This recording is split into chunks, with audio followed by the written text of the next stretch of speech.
على عباده الذين اصطفى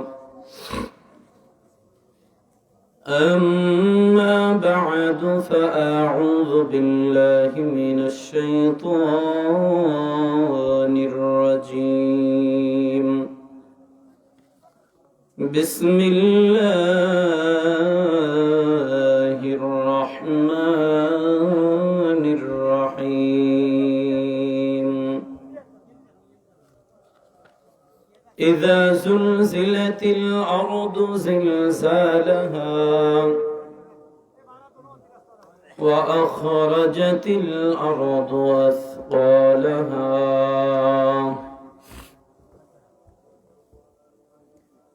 وقال الإنسان ما لها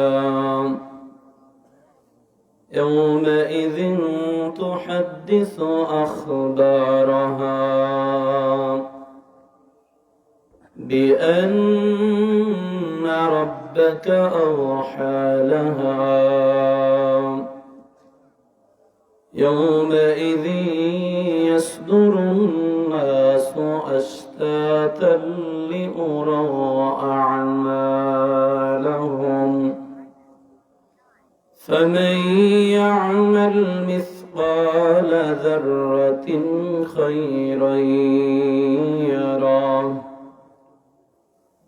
ومن يعمل مثقال ذرة شرا يره صدق الله مولانا العظيم وصدق رسوله النبي الكريم ونحن على ذلك من الشاهدين والشاكرين والذاكرين الحمد لله رب العالمين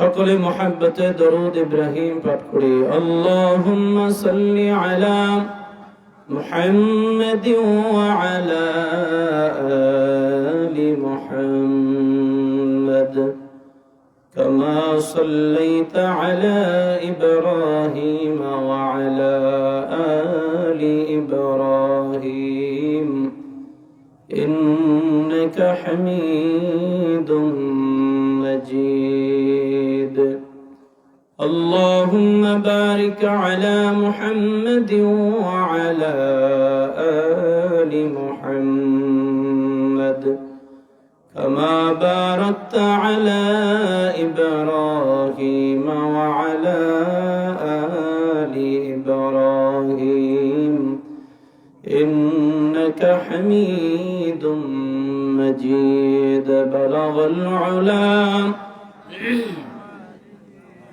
كشف الدجى بجماله حسنت جميع خصاله صلوا عليه وآله لا إله إلا الله রিভাব বুঝেন না, রিভাব দেন, রিভাব আছে, মেশিং আছে আপনাদের, রিভাব বাড়ায় দেন, সাউন্ড ভাষায় দেন, ডেপ ডেপ করে মোবাইল ভিতরে সাউন্ড তো সুন্দর না।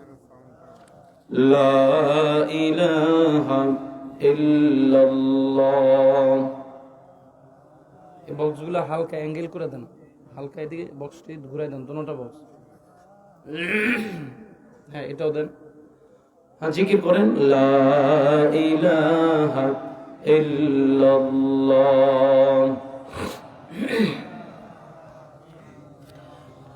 লা ইলাহা ইল্লাল্লাহ মুহাম্মাদুর রাসূলুল্লাহ সাল্লাল্লাহু আলাইহি ওয়াসাল্লাম سبحانك لا علم لنا إلا ما علمتنا إنك أنت العليم الحكيم رب اشرح لي صدري ويسر لي أمري واحلل عقدة من لساني يفقه قولي رب زدني علما رب زدني علما رب زدني علما আলহামদুলিল্লাহ। সকলে চক্ষু বন্ধ করে মুরাকাবার নিয়তে খুব খেয়ালের সাথে শুনি। ওরে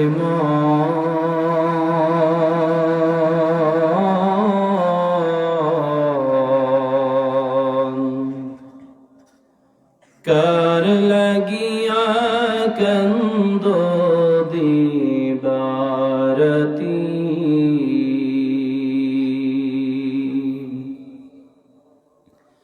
ওরে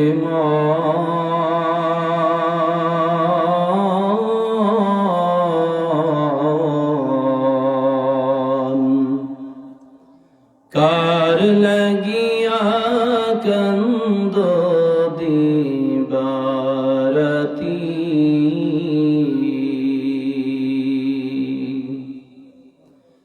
ভেবে দেখো কেউ হবে না ভেবে দেখো কেউ হবে না তোমার সঙ্গের সাথী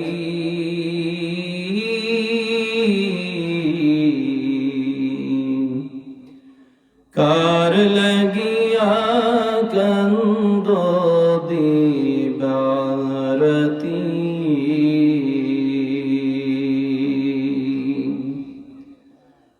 আপন আপন বইলা যাদির ভাবছো সারাক্ষণ আসলে যে কেউ নয় তারা কেউ নাই রে আপন আপন আপন বইলা যাদির ভাবছো সারাক্ষণ আসলে যে কেউ নয় তারা কেউ নয় রে আপন ও তোর কে আপন বুঝবি একদিন রে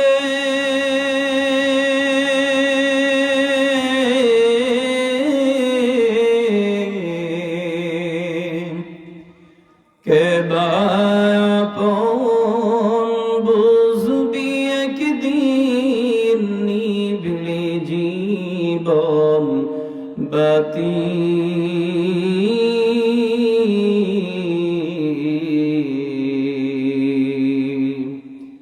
কার লাগিয়া কান্দো দিবারতি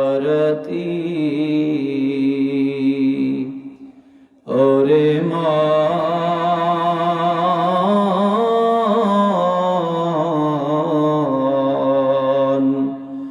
কার লাগিয়া কান্দো দিবারতি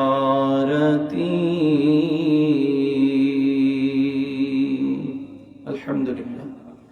জবান খুলে সকলে পড়ুন আলহামদুলিল্লাহ।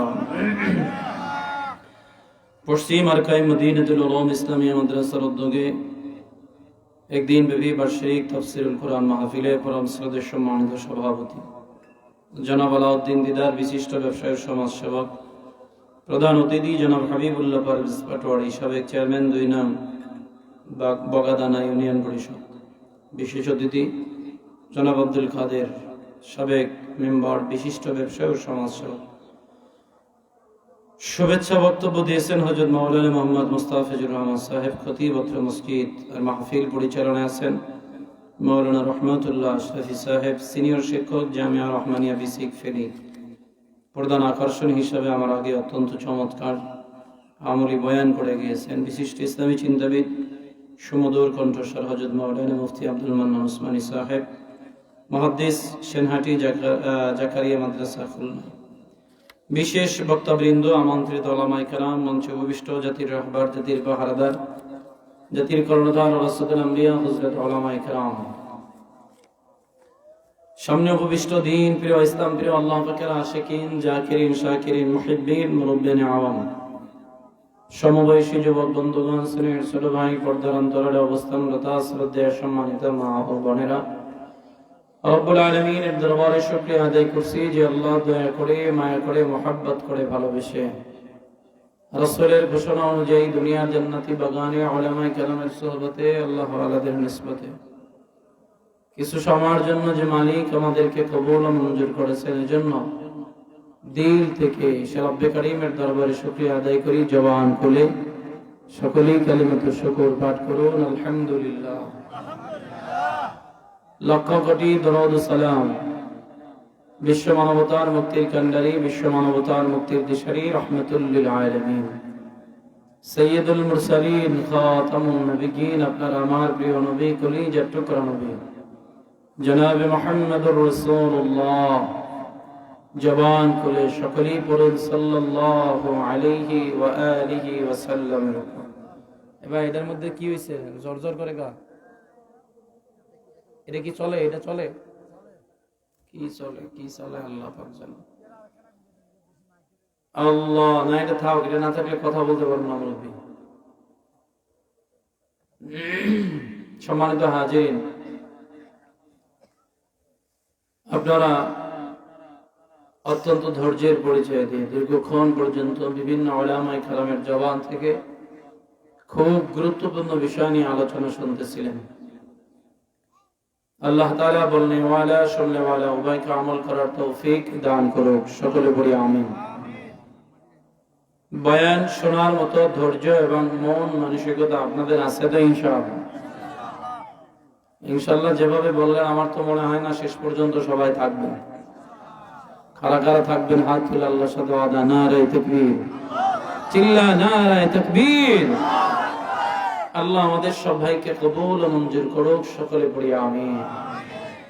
সম্মানিত উপস্থিতি, আমি আপনাদের খেদমতে পবিত্র কালামুল্লাহ শরীফ থেকে একটি আয়াতে কারিমা, একটি সূরা তেলাওয়াত করেছি। আল্লাহ তাআলা যদি আমাকে তৌফিক দান করেন, চেষ্টা করব এই সূরার আলোকে কিছু কথা আপনাদের সামনে বলার। আল্লাহ আমাকে ইখলাসের সাথে, ধৈর্যের সাথে, আমলের নিয়তে বলার তৌফিক দান করুক, এবং আল্লাহ তাআলা যেন আপনাদেরকে ধৈর্যের সাথে, আমলের নিয়তে শেষ পর্যন্ত শোনার তৌফিক দান করেন, সকলে পড়ি আমিন। বয়ান শুরু করার আগে আমরা নিয়তটাকে শুদ্ধ করে নিই। কি বলেন, দরকার আছে না? এখানে আমরা যারা আসছি আমাদের সকলের উদ্দেশ্য কি এক? কি বলেন? কেউ কে এক, কেউ কয় না, কোন দিকে যাবো? যদি সবার নিয়ত এক হইতো তাহলে শুক্রবার দিন মসজিদে জুতা চুরি হইতো না। জুতা চুরি হয়নি? যে বেড়ায় চুরি করছে সে বেড়ায় আপনার সাথে জামাতে নামাজ পড়ছে। হুজুর সালাম ফিরাইতে দেরি, দৌড় মারতে দেরি করে না, কারণ তার টার্গেট হলো জুতা। সে নামাজ দিয়ে কি করবে? এজন্য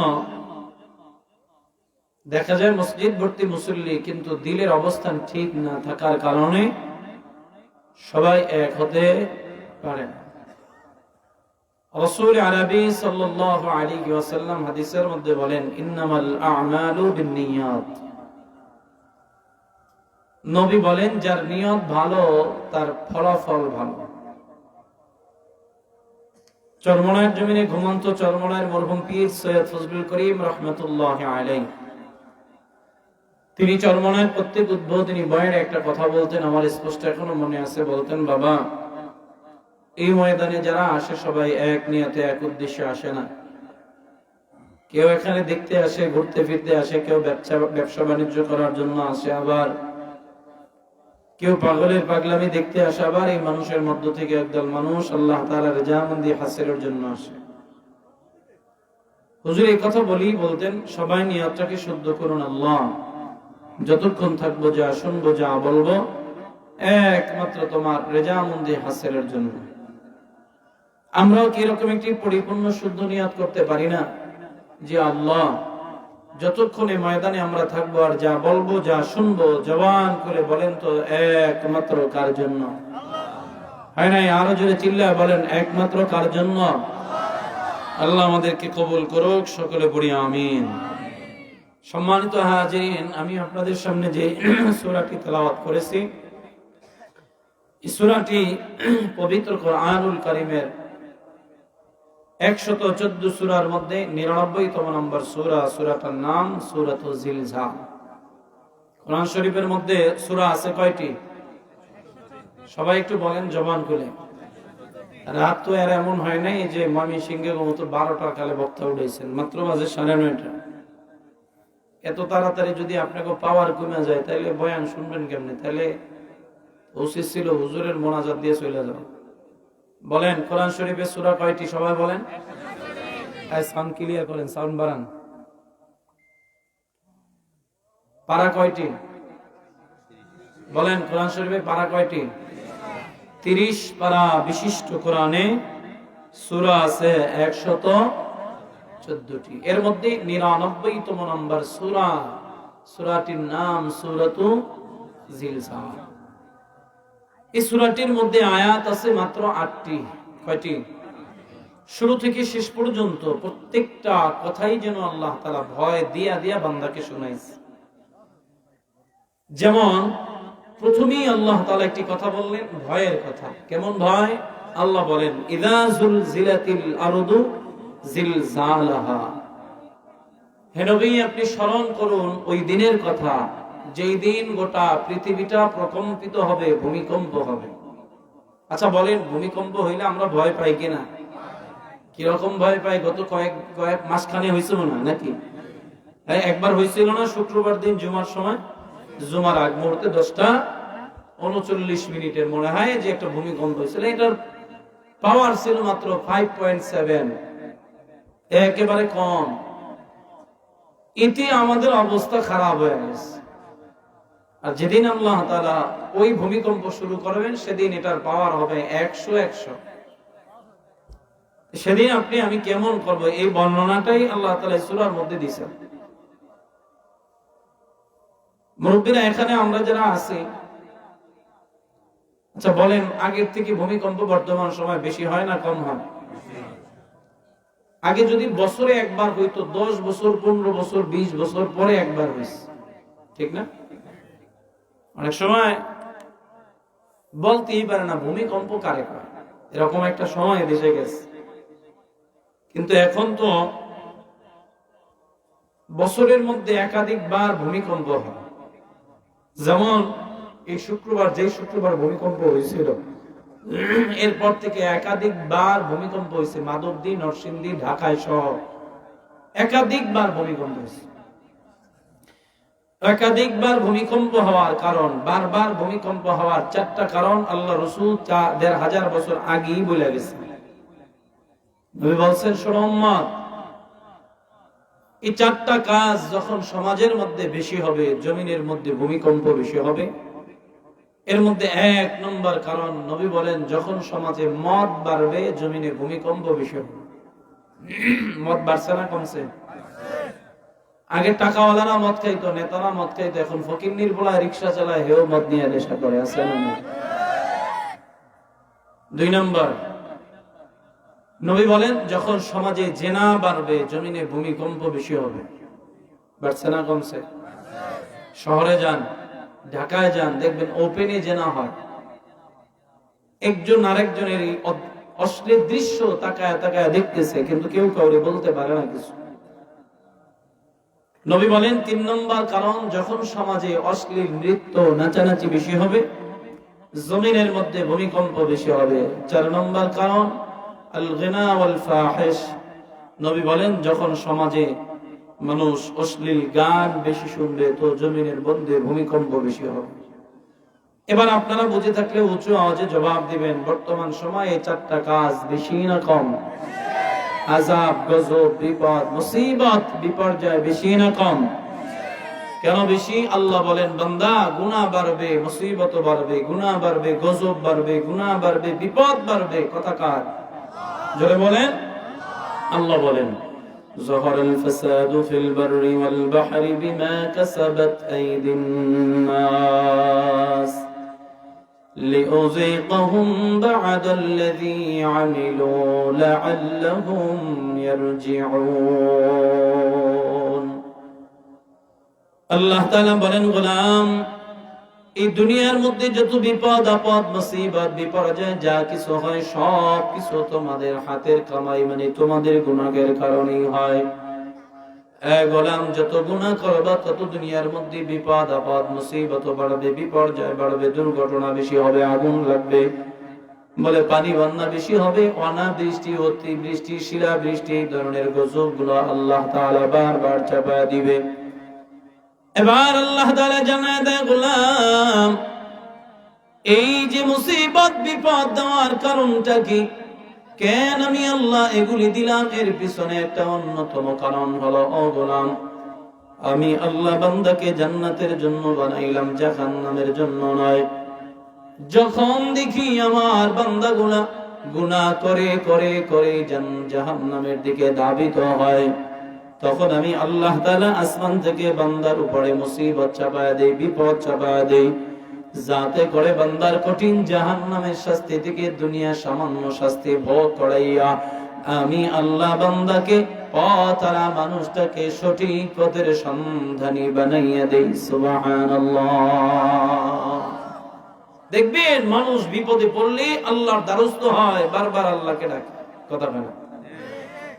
এলাকার মুসলমান আল্লাহ জানায় গোলাম ومن الناس من يعبد الله على حرف فإن أصابه خير اطمأن به وإن أصابته فتنة انقلب على وجهه। আল্লাহ তাআলা বলেন এই দুনিয়ার মধ্যে এমন এক ধরনের মানুষ আছে যারা বিপদে পড়লে আল্লাহকে ডাকে, বিপদ চলে যায় আল্লাহকে ভুলে যায়, এমনকি আল্লাহর সাথে তাদের কোনো সম্পর্ক ছিল না এমন একটা আচরণ করেন। আল্লাহর বান্দারা এরকম সুবিধাবাদী মানুষ আমাদের সমাজে আছে না নেই? আল্লাহ তাআলা জানিয়ে দেয় গোলাম এই দুনিয়ার মধ্যে এমনও মানুষ আছে এতদিন বান্দা নামাজ পড়ে নাই, বিপদে পড়ার কারণে বান্দা সবার আগে মসজিদের প্রথম কাতারের মুসল্লি হয়ে গেল। এতদিন রমজান মাসের রোজা রাখা ফরজ ছিল, বান্দা এই সমস্যা সেই সমস্যা, এই রোগ সেই রোগের কারণে অজুহাত দাঁড় করাইয়া রোজা রাখতে পারল না। অতঃপর বান্দা যখন বিপদে পড়লে রমজানের রোজা তো রাখলেই, এরপরে মান্নতের রোজাও রাখে। এতদিন বান্দা ফজরের নামাজের আজান শুনে ঘুমাইতো, এখন সবার আগে মসজিদে গিয়া হুজুরের মুয়াজ্জিন উঠাইয়া দেয়, উঠে আজান দেন নামাজ আদায় করব, নামাজের সময় তো চলে যাচ্ছে। এতদিন বান্দা মসজিদের কাছেও যায় নাই, নামাজের কাছেও যায় নাই, আল্লাহকে ডাকে নাই, বিপদে পড়ার কারণে বান্দা নামাজি হয়ে গেল, মসজিদে সবার আগে আগে যায়, বিপদ নাই বান্দা আল্লাহকে ভুলে যায়। এমন ধোঁকাবাজ বাটপার সমাজের মধ্যে দু চারজন আছে না নেই? আল্লাহর বান্দারা আল্লাহ জানায় গোলাম এই দুনিয়ার মধ্যে আবার এমন এক ধরনের মানুষ আছে وَإِذَا مَسَّ الْإِنسَانَ الضُّرُّ دَعَانَا لِجَنبِهِ أَوْ قَاعِدًا أَوْ قَائِمًا فَلَمَّا كَشَفْنَا عَنْهُ ضُرَّهُ مَرَّ كأن لم يدعنا إلى ضر مسّه। আল্লাহ তাআলা বলেন আবার এই দুনিয়ার মধ্যে এমন এক ধরনের মানুষ আছে যারা সুখে থাকলে আল্লাহকে ডাকে, যখন ভালো থাকে আল্লাহকে ডাকে, আবার যখন বিপদে পড়ে তখন আল্লাহ তাআলাকে ভুলে যায়। এমনকি ওই মানুষগুলা আল্লাহকে গালি দিতেও একটা মুহূর্ত দেরি করে না। আল্লাহর বান্দারা এরকম এই সমাজের মধ্যে মানুষের অভাব নাই। আমাদের মা বোনেরা এই গালি দেওয়ার ব্যাপারে খুব আগানো, কথা কয় না? মনে করেন মহিলা যদি নামাজ রোজা করে, হজ যাকাত, এক কথায় ইসলাম মোটামুটি মানে ওই মহিলার উপরে যদি কোনো না কোনো কারণে বিপদ অর্পিত হয়, মহিলা এমনি আল্লাহকে একটা গালি দিয়ে দেয়, আমি নামাজ পড়ি, রোজা রাখি, পর্দা করি, এই করি সেই করি, তারপরেও আমার উপরে আল্লাহ কেন বারবার বিপদ চাপাইয়া দেয়, মুসিবত চাপাইয়া দেয়, আল্লাহ কি আমার ছাড়া অন্য কেউ চোখে দেখে না? এরকম কথা সমাজের মানুষ বলে কি বলে না? এই কথা বুঝতেছেন আপনারা? এই কথা বলে না? আরে আমরাই তো বলে ফেলি। অনেকে নামাজ ছেড়ে দেখে, দূর নামাজ পড়ে হইব কি, বিপদই যায় না, অভাব যায় না, মুসিবত যায় না, আল্লাহরে ডাইকা হবে কি? এরকম বলেনি। মুসা নবীর সময় মুসা নবী আল্লাহর সাথে কথা বলতে যাচ্ছিলেন, তো প্রতিমধ্যে তিনজনে তিনটা সমাধান চাইলেন মুসা নবীর কাছে আল্লাহর পক্ষ থেকে। তো যেটা আমার দরকার সেটা বলি। এক মহিলা বলছিল, মুসা আল্লাহর কাছে গিয়ে বলবা আমি অভাবী, আমার অভাব যাইবে কেমনে, এ ব্যাপারে আল্লাহর কাছ থেকে একটা পরামর্শ নিয়ে এসো। আল্লাহ তাআলার কাছে মুসা নবী কইছে, এক মহিলা বলছিল যে তার অভাব যায় না, অভাব যাবে কেমনে, এ ব্যাপারে আপনি একটু সবর দেন, আমল দিয়ে দেন। আল্লাহ বলছেন, যাও মুসা তারে গিয়া বলো সেজন্য বেশি বেশি শুকরিয়া আদায় করে। হ্যাঁ, লা ইন শাকারতুম লা আযীদান্নাকুম ওয়া লা ইন কাফারতুম ইন্না আযাবি লাশাদীদ। নিয়ামতের শুকরিয়া আদায় করলে নিয়ামত বাড়ায় দেয় কে? যদি বলেন, আবার নিয়ামতের নাশুকরি করলে নিয়ামত ছিনায় নাই কে? ইন্না আযাবি লাশাদীদ, যিনি শক্ত কঠিন আযাব দিবেন, জোরে বলেন তিনি কে? তো মুসা নবী ওই মহিলার পাশ দিয়া যাচ্ছিলেন, তো প্রতিমধ্যে যাওয়ার পথে কয়, আয় মুসা কি করছো, আমার জন্য কি নিয়ে আসছো? কয়, তোমারে আল্লাহ বলছে যে তুমি বেশি বেশি শুকরিয়া আদায় করো, তাহলে তোমার সম্পদ বেড়ে যাবে। তো মহিলা এই কথা শুনতে দেরি, তেলে বেগুনে জ্বলে উঠতে দেরি করেন। তো আল্লাহ আর টের পায় না, আমার কিচ্ছু নাই, আমি কিসের শুকরিয়া আদায় করবো, বাদ দাও নাই শুকরিয়া মুকরি। মানে তিনি আরো অকৃতজ্ঞ হলেন, একেবারে চেইতে মেতে আগুন হয়ে গেছে। বর্ণনা এমন যে এই কথা বলতে দেরি, তার একটা ছোট্ট ঝুপড়ি আছিল থাকার জন্য, একটা বাতাস এসে ওইটার উড়াই একেবারে নিয়ে গেছে, যা এবার তুই থাক। কি বুঝলেন? আল্লাহ যে কোনো সময় যেভাবে রাখুক না কোনো, সর্ব অবস্থায় শুকরিয়া আদায় করবো কার? আল্লাহর বান্দাদের জন্য আল্লাহ তাআলা জানায়, গোলাম এই দুনিয়ার মধ্যে এক ধরনের মানুষ আছে যারা বিপদে পড়লে আল্লাহকে ডাকে, বিপদ চলে যায়, আল্লাহকে ভুলে যায়। আবার এই ধরনের মানুষ এই সমাজের মধ্যে আছে, যখন বান্দা সুখে থাকে আল্লাহকে ডাকে, সুখ চলে যায় আল্লাহকে ভুলে যায়। আল্লাহ তাদের ব্যাপারে বলেন, খাসিরাত দুনিয়া ওয়াল আখিরা, তাদের দুনিয়াও বরবাদ, আখিরাতও বরবাদ।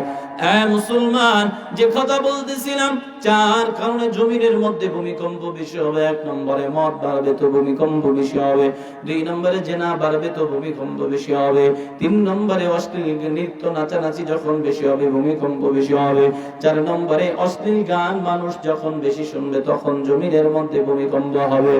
আল্লাহর বান্দারা, ওই দিনের ওই ভূমিকম্প আর সেদিনের ভূমিকম্প কোনোদিন এক হবে না। আল্লাহ তাআলা, আল্লাহর নবী জানায় দেয়, উম্মাহ শোনো ওই দিনের ভূমিকম্পটার সূচনাটা কেমনে হবে। আল্লাহ তাআলা জানায়, গোলাম আমি আল্লাহ একজন আর দুইজন নয়, অসংখ্য অগণিত ফেরেশতা আমি আল্লাহ বানাইলাম।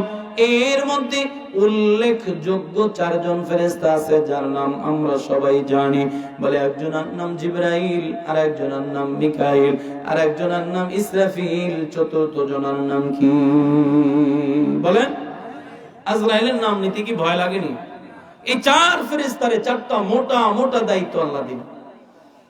এক নম্বরে আল্লাহ ডাক দিয়া কয়, জিবরাইল আমি আল্লাহ তোমার এই দায়িত্ব দিলাম, আমার আদম থেকে শুরু করে বন্ধু মুহাম্মদুর রাসূলুল্লাহ সাল্লাল্লাহু আলাইহি ওয়াসাল্লাম পর্যন্ত যত নবী রাসূল দুনিয়াতে আসবে সকলের কাছে আমি আল্লাহর পক্ষ থেকে পয়গাম নিয়ে যাইবা, ওহী নিয়ে যাইবা। দুই নম্বরে আল্লাহ ডাক দেয়া কয়, মিকাইল এই দুনিয়ার মধ্যে যেখানে যতটুকু আলো বাতাস বৃষ্টির প্রয়োজন তুমি ব্যবস্থা করে দিবা। আল্লাহ ডাক দিয়া গায় আজরাইল, আমি আল্লাহ বান্দাকে দুনিয়াতে প্রেরণ করলাম, হায়াত নির্ধারণ করে দিলাম, কে কতদিন দুনিয়াতে বাঁচবে, কতদিন দুনিয়াতে থাকবে, এই বিষয়ে আমি আল্লাহ নির্ধারণ করে দিলাম। আল্লাহ তাআলা অর্ডার করলেন আজরাইল, দুনিয়ার মানুষের সময় যখন শেষ হবে আমি আল্লাহর হুকুমে তার রূহটা কবজ করে ফেলবা। এবার আল্লাহ ডাক দিয়া কয় ইসরাফিল কোথায়? আমি আল্লাহ তোমারে দায়িত্ব দিলাম, এই যে নাও তোমারে আমি একটা বাঁশি দিয়ে দিলাম, এই বাঁশিটা মুখের কাছে নিয়ে দাঁড়ায় থাকবা, ধাপে ধাপে আমি আল্লাহ তোমাকে অর্ডার করবা, 3টা ফুৎকার দিবা। এমন একটা দিন আসবে রে বাবা, আল্লাহ তাআলা ডাক দিয়া বলবেন ইসরাফিল তুমি তোমার সিংহাটার মধ্যে আওয়াজ লাগাইয়া দাও। ইসরাফিল মুখের কাছে রাখা সিংহাটার মধ্যে বন্ধুর একটা আওয়াজ দিবে, বিকট আওয়াজ ধারণ করবে, বলে ওই আওয়াজের সাথে সাথে ইদাস সামাউ ফাতারাত ওয়া ইদাল কাওয়াকিবু ইনতাসারাত ওয়া ইদাল বিহারু ফুজ্জিরাত। আল্লাহ ডাক দিয়া কয় রে গোলাম, আমি আল্লাহর ইসরাফিলের আওয়াজ এত বিকট, ওই আওয়াজের কারণে আসমান বিদীর্ণ হয়ে যাবে, চন্দ্র সূর্য খুলে খুলে পড়ে যাবে, সমুদ্র থেকে জলোচ্ছ্বাস এই সব কিছু একাকার করে দিবে। একদিকে ইসরাফিলের আওয়াজ, অন্যদিকে আল্লাহ জমিনটা ধরে একটা ঝাঁকুনি মারবে। ওই কথাটাই আল্লাহ জানায় দেয় ইযা যুলজিলাতিল আরদু জিলজালাহা। ইসরাফিলের আওয়াজ শুরু, অন্যদিকে জমিনের মধ্যে ভূমিকম্প শুরু হয়ে যাবে।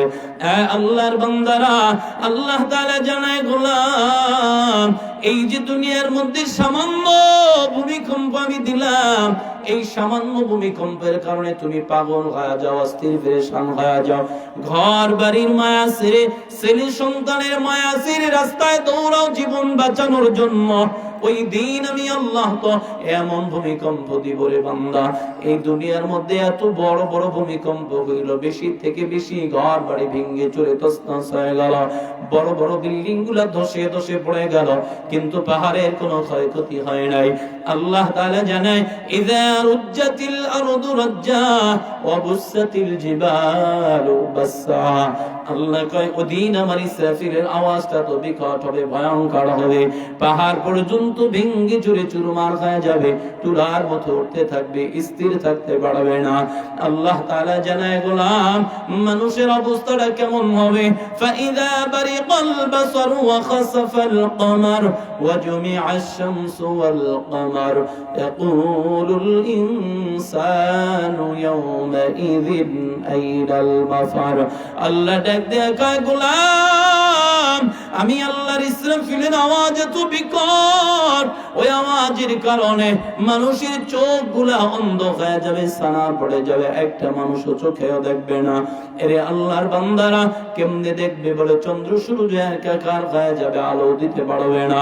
আল্লাহ বলেন মানুষগুলা দিশেহারা হয়ে পাগলের মতো ছোটাছুটি করবে, দৌড়াদৌড়ি করবে, এদিক সেদিক দৌড়াদৌড়ি করবে শুধু পালানোর জন্য।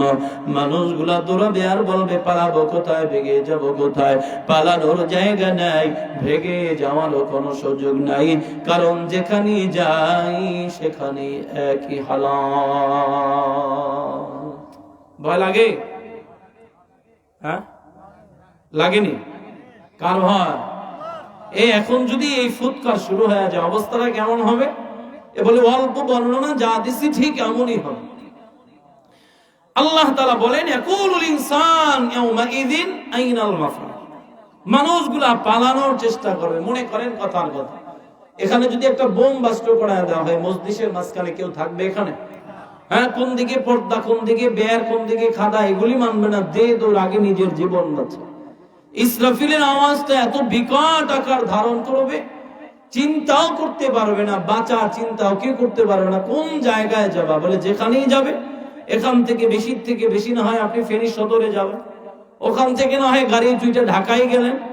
আল্লাহ বলেন গোটা পৃথিবীর মধ্যে ঝাঁকুনি শুরু হবে, কম্পিত হতে থাকবে, এমন কোন জায়গা ইঞ্চি থেকে ইঞ্চি জায়গা বাদ থাকবে না যে জায়গার মধ্যে প্রকম্পিত ভূমিকম্প হবে না।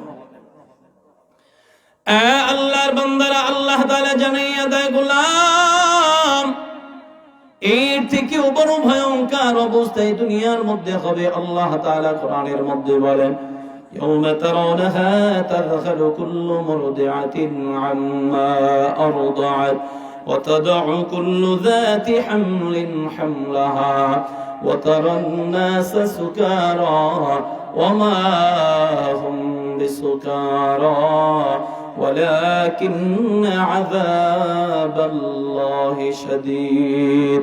আল্লাহ তাআলা বলে, গোলাম আমি আল্লাহর তাআলার ইসরাফিলের আওয়াজ এত বিকট, ওই আওয়াজ যখন দুনিয়ার মায়েদের কানের মধ্যে এসে বাজতে শুরু করবে, নিজের কলিজার টুকরা সন্তানটাকে দুগ্ধ পান করানো, বাচ্চাটাকে মা আদর করে যত্ন করে দুগ্ধ পান করাবে, কোলের বাচ্চাটা কোল থেকে পড়ে যাবে জমিনের মধ্যে, জনম দুঃখিনী মা টের করতে পারবে না।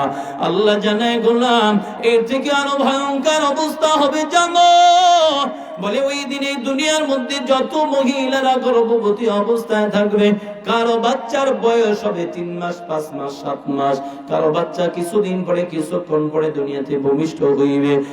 এক কথায় আল্লাহ তাআলার ইসরাফিলের আওয়াজ এত বিকট, ওই কানের মধ্যে এমন আকার ধারণ করবে, মহিলারা এমন অস্থির পেরেশান দিশে হারা হয়ে যাবে, নিজের গর্ভের বাচ্চাটা কোল থেকে জমিনের মধ্যে খালাস হয়ে পড়ে যাবে, জনম দুঃখিনী মা পের করতে পারবে না। একটু জবান খুলে বলেন না আল্লাহু আকবার। এলাকার যুবক ভাই, আমি তোমাকে বলতেছি রে যুবক, আজ যাদের বাড়িতে মা আছে, মায়ের কাছে গিয়া 2টা প্রশ্ন করো, বাবু মা এই দুনিয়ায় যখন আমি তোমার কাছ থেকে 2টা বিষয় ভালো করে জানতে চাই। 1 নম্বরে বিষয় হলো, আমি যখন তোমার গর্ভে ছিলাম, ও মা বলো আমি তোমার গর্ভে থাকা অবস্থায় তোমার কেমন কষ্ট হয়েছিল। 2 নম্বর, মা গো আমি যেদিন তোমার গর্ভ থেকে খালাস হয়ে জমিনে আসছিলাম, ওই প্রসব বেদনার সময়, বাচ্চা ভূমিষ্ঠ হওয়ার সময় তোমার কি পরিমাণ কষ্ট হয়েছিল, এই 2টা সময়ের কথা আমাকে একটু স্মরণ করাইয়া দাও। এই যুবক, আমি আল্লাহর কসম করে বলতে পারি, কোন সন্তান যদি মায়ের কাছ থেকে এই 2টা বিষয় জানতে চায়, আমার মন বলে জনম দুঃখিনী মা চোখের পানি ধরে রাখতে পারবে না। কারণ এই 2টা সময়ের কষ্টের কথা মা জাতি ছাড়া অন্য কাউকে বলেও কোনোদিন বোঝানো সম্ভব হবে না, ঠিক কিনা? আল্লাহর বান্দারা, আমরা তো মনে করি মা আমাদের কি গর্বে রাখছে, কি বার কষ্ট, অথচ আল্লাহ জানায়, গোলাম হাল আতা আলাল ইনসানি হিনুম মিনাদ দাহরি লাম ইয়াকুন শাইআন মাযকুরা। আল্লাহ তাআলা বলেন, অস্তিত্বহীন তুমি ছিলে এক সময়, তোমার কোনো অস্তিত্বই ছিল না। তুমি ছেলে হইবা না মেয়ে হইবা, তুমি কি হইবা, কেমনে হইবা, হাত হবে না পা হবে। বলে কেমনে কি হবে, এটা দুনিয়ার মধ্যে একটা সময় এমন গিয়েছিল তোমার কোনো অস্তিত্বই ছিল না। ওই অস্তিত্বটা আমি আল্লাহ তোমার মায়ের গর্ভের মধ্যে ধাপে ধাপে 7 স্তর পেরিয়ে তোমাকে মানুষে রূপান্তরিত করেছি। আল্লাহ তাআলা বলেন, ওয়ালাকাদ খালাকনাল ইনসানা মিন সুলালাতিন মিন তিন সুম্মা জাআলনাহু নুতফাতান ফি ক্বারারিন মাকিন সুম্মা খালাকনান নুতফাতা আলাকাতান فخلقنا العلقة مضغة فخلقنا المضغة عظاما فكسونا العظام لحما ثم أنشأناه خلقا آخر فتبارك الله আহসানুল খালিকিন। একটু জবান খুলে বলা যাবে নি আমাদের সৃষ্টিকর্তা কে? আল্লাহর বান্দারা, আল্লাহ জানায়, গোলাম আমি আল্লাহ তোমাকে যে মানুষ বানাইলাম, 7 স্তর পেরিয়ে তোমাকে মানুষ রূপে রূপান্তরিত করলাম। আল্লাহ তাআলা বলে, মানুষ সৃষ্টির সূচনা হলো এই মাটির মৃত্তিকা, মাটির সারাংশ। এরপরে মা বাবার উভয় বীর্য এক জায়গায় জমাট রক্ত আকারে ধারণ করা দিল। এরপরে ওখান থেকে আল্লাহ তাআলা একটা গোশতের টুকরা আকারে তৈরি করে ফেললো। এরপরে আল্লাহ তাআলা যে হাড্ডি বানায় ফেললো। হাড্ডিটা বানানো হয়ে গেলে আবার আল্লাহ তাআলা গোশতের দ্বারা হাড্ডিটার আবর্তন করে মোটামুটি একটা দেহ আকারে যখন তৈরি হয়ে যায়, স্ট্রাকচার তৈরি হয়ে যায়, তখন আল্লাহ তাআলা রূহ নামক দৌলতটা সন্তানের দেহের ভিতরে দিয়া দেয়। সন্তান যখন রূহ নামক দৌলত পায়, তখন কখনো কখনো মায়ের গর্ভে থাকা অবস্থায় হাতের দ্বারা মায়ের পেটের মধ্যে ঘুষা মেরেছিল। জনম দুঃখিনী মা কষ্টের কারণে চোখের পানি ছেড়ে কান্নায় ভেঙে পড়ছিল। খানার প্লেটটা সরাইয়া দিয়া কান্না, মার খানার লোকমা মুখে দিতে পারে নাই। আল্লাহ কয়, রে গোলাম, তোমার মা তোমাকে গর্ভের মধ্যে নিয়ে যে কি পরিমাণ কষ্ট করেছে, এই ঋণ কোন সন্তান জীবনে মায়ের শোধ করে দিতে পারবে না। আল্লাহ তাআলা বলেন, এ গোলাম, আমি আল্লাহ যে তোমারে বানাইলাম, তোমার মায়ের গর্ভের মধ্যে স্তরে স্তরে আমি আল্লাহ তোমাকে বানাইলাম। এ যুবক ভাই, তুমি আজ বাড়িতে গিয়া বলবারে, মা, ওই যে তোমার গর্ভে থাকা অবস্থায় তুমি কি পরিমাণ কষ্ট করেছো বলো। ওই মা জনম দুঃখিনী জবাব দিবে, রে বাবা, আমি তোমার গর্ভে নিয়ে সারাটা দিন সংসারের কাজ করছিলাম, রাতের বেলা ঘুমানোর জন্য আমি বিছানায় শুয়ে পড়ছিলাম, চোখের মধ্যে ঘুম চলে আসছিল, এমন সময় তুমি আমার পেটের মধ্যে একটা লাথি বেড়েছিল, রে বাবা, আমার মনে হয় আমার কলিজাটা ছিঁড়ে যাবে যাবে অবস্থা। আমি মা রাতের বেলা ব্যথার যন্ত্রণায় একটা বারের জন্য চোখে ঘুম আনতে পারি নাই। আমি মা রাতের বেলা সারাটা রাত বসে বসে আমি মা কান্না করে করে তোমার জন্য নামাজ আদায় করে করে দোয়া করছিলাম। ও দয়ার মালিক, হাজারো কষ্ট যদি হয় তুমি আমি মাকে দিয়ে দাও, আমার গর্ভের সন্তানটারে কোনো কষ্ট দিবা না। সন্তানের অমঙ্গল আমি মা সহ্য করতে পারবো না। রে এলাকার যুবক ভাই, একটা মায়ের প্রসব বেদনা যখন শুরু হইয়া যায়, ওই মা মনে করে তার জীবনের শেষ সময়টা হাজির হয়ে যায়। ওই মা পঞ্জনদের থেকে বিদায় নেয়, স্বামীর থেকে বিদায় নেয়, ভাই বোনদের থেকে বিদায় নেয়, মা বাবার থেকে বিদায় নেয়, কান্না করে করে বলে, হ্যাঁ স্বামী আমার বিদায় দাও। আমার মন বলে আমি আর মনে হয় দুনিয়ায় বেশি দিন বাঁচবো না, কারণ এই পরিমাণ কষ্ট আমি কোনোদিন অনুভব করি নাই রে স্বামী। স্বামী বেচারা বুঝায়, বিবি এত কান্না কেন তুমি করো, তুমি তো মা হতে চলছো, কিছুদিন পরে কিছুক্ষণ পরেই তো তুমি মা হবা, তোমার কোলজোরে সন্তান ফুটফুটে সন্তান আসবে, তুমি তো আনন্দ করবা, ফুর্তি করবা, কেন মন কান্না করো। ওই মহিলা বেডের মধ্যে শুইয়া ডাক দিয়া কয়, স্বামী আমার, আপনি কি তাকাইয়া দেখেন না রে স্বামী, কত মা সন্তান ভূমিষ্ঠ করাইতে গিয়া হসপিটালের বেডের মধ্যে লাশ হয়ে পড়ে থাকে। আমারও মন বলে আমিও মনে হয় দুনিয়ার বেশি দিন বাঁচবো না। আরে যুবক আল্লাহর বান্দারা, একটা মা কি পরিমাণ কষ্ট করে, তারপরেও মা তোমার আমার জন্য বদদোয়া করে না, তোমাকে আমাকে ফালায় দেয় না, তোমাকে আমাকে মেরে ফেলে না। এ বাবা, আমি তোমাদেরকে বাস্তব একটা ঘটনা শুনাইয়া যে রাজশাহী হসপিটালের একটা ঘটনা। ওই এলাকার মধ্যে একজন মহিলার প্রসব বেদনা শুরু হইয়া গেল, বাচ্চা প্রসব হয় না, ডাক্তারের কাছে নিয়ে যাওয়ার পরে ডাক্তার পরামর্শ দিল, পরীক্ষা নিরীক্ষা করে জানায় দিল, সন্তান বাঁচালে মা বাঁচবে না, মা বাঁচালে সন্তান বাঁচবে না, কি করবেন তাড়াতাড়ি করে বলেন। এই কথা শোনার পরে সবার একটাই সিদ্ধান্ত, আমরা মা চাই, আমরা সন্তান চাই না। মা বেঁচে থাকলে যে কোনো সময় আবার সন্তানের আশা করা যাবে। এই কথাটা বলার পরে ডাক্তার মহিলার বেডের পাশে গিয়া দাঁড়ায় গেল। ওই মহিলাটাও বুঝে ফেললো তার গর্ভের সন্তান তারে শেষ করে দিয়া তাকে দুনিয়ার মধ্যে বাঁচাইয়া রাখা হবে। মহিলা চোখের পানি সাইরা ডাক দিয়া কয়, ডাক্তার খবরদার, আমি মা দুনিয়ায় বাঁচতে চাই না, আমি মা এই দুনিয়ায় বহুদিন বেঁচেছি, এই দুনিয়ার বহু নাজ নিয়ামত আমি ভোগ করেছি রে ডাক্তার, এই দুনিয়ায় আর একটা মুহূর্ত বাঁচার কোনো ইচ্ছা নাই। ডাক্তার, আমি মা আমার সন্তানের জন্য আমার জীবনটারে দিয়ে দিব, আমি মা কবরস্থ হয়ে যাব। একদিন আমার সন্তানটা বড় হইয়া আমার কবরের পাশে দাঁড়াইয়া জানবে আমার মা আমি মায়ের আমার জন্য আজই কবরের বাসিন্দা হয়ে আছে রে ডাক্তার। ওই সন্তানটা আমি মায়ের কবরের পাশে দাঁড়াইয়া হাত উঠাইয়া চোখের পানি ছেড়ে ছেড়ে আল্লাহর কাছে কান্না করবে আর দোয়া করবে। এর থেকে বড় চাওয়া বড় পাওয়া আমি মায়ের জন্য আর কিছুই হতে পারে না। এলাকার যুবক যাদের মা নাই তাকাইয়া দেখ, এই মা হারা সন্তান গুলার চোখগুলা চোখের পানির কারণে ভিজে গেল।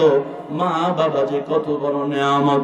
এ আল্লাহর বান্দারা, একটা মা এত কষ্ট করে তারপরও সন্তানরে কষ্ট বুঝতে দেয় না। একটা মা এত কষ্ট করে সন্তানের অমঙ্গল কখনো চায় না। এই কথাটা বলার কোনো উদ্দেশ্যই ছিল না রে বাবা। এই প্রসব বেদনার যন্ত্রণা এত কষ্ট, এই কষ্টটার কথাটাও পর্যন্ত মা ওই সময় অনুভব করতে পারবে না। ইসরাফিল ফুৎকার দিবে, কানের মধ্যে যাওয়ার কারণে মা এতটাই বেকার আর বেহুশ হয়ে যাবে, গর্ভের বাচ্চাটা জমিনের মধ্যে পড়ে যাবে। জনম দুঃখিনী মা টের করতে পারবে না। জবান খুলে বুঝে থাকলে উঁচু আওয়াজে জবাব দিবেন। অবস্থাটা স্বাভাবিক নাকি ভয়ঙ্কর হবে? আল্লাহর বান্দারা, এবার আল্লাহ ডাক দিয়া বলবি, ইসরাফিল এক আওয়াজ দিছো আর একটা আওয়াজ তুমি দিয়ে দাও। ইসরাফিল মুখের কাছে সিংহাটা নিয়ে আবার পুনরায় একটা আওয়াজ দিবে, ফুৎকার দিবে। আল্লাহ নবী বলেন, দ্বিতীয় ফুৎকার যখন দিবে ওই আওয়াজ শোনার সাথে সাথে মানুষের কানের পর্দা ফেটে যাবে, কলিজা ফাইটা সমস্ত মানুষগুলা জমিনের মধ্যে লাশ হয়ে পড়ে যাবে। একটা মানুষ আর এই দুনিয়ার জমিনে বাঁচবে না। আল্লাহ ডাক দিয়া বলবি, ইসরাফিল তাকাইয়া দেখো এই দুনিয়ার মধ্যে কে আছে আর কে নাই। ইসরাফিল তদন্ত করে রিপোর্ট দিবে, আল্লাহ এই দুনিয়ার মধ্যে মানুষ যা ছিল সব শেষ হয়ে গেল, এখন তোমার জিন জাতিরা জীবিত। আল্লাহ ডাক দিয়া কয়, ইসরাফিল রে এবার জিন জাতিদেরকেও মেরে ফেলা হোক, জিন জাতিদেরকেও মেরে ফেলা হবে। আবার আল্লাহ বলবে, ইসরাফিল দেখো এই দুনিয়ার জমিনে কে আছে আর কে নাই। আল্লাহ তাআলার জবাবে ইসরাফিল বলবে, আল্লাহ দুনিয়ার মধ্যে মানুষ যা ছিল সব শেষ হয়ে গেল, জিন জাতিরাও শেষ হয়ে গেল, এখন থেকে ইবলিসটা জীবিত। আল্লাহ কয়, এটারে মারতে হবে, সাধারণ শাস্তি নিয়ে না, এটারে ডাবল শাস্তি দিয়া মারবে, কারণ এটা আমার মুমিন বান্দারে কম জ্বালান জ্বালায় নাই, ইবলিসের মরণ হয়ে যাবে। আল্লাহ ডাক দিয়া বলবে, ইসরাফিল একটু তাকাইয়া দেখ এই দুনিয়ার জমিনে কে আছে।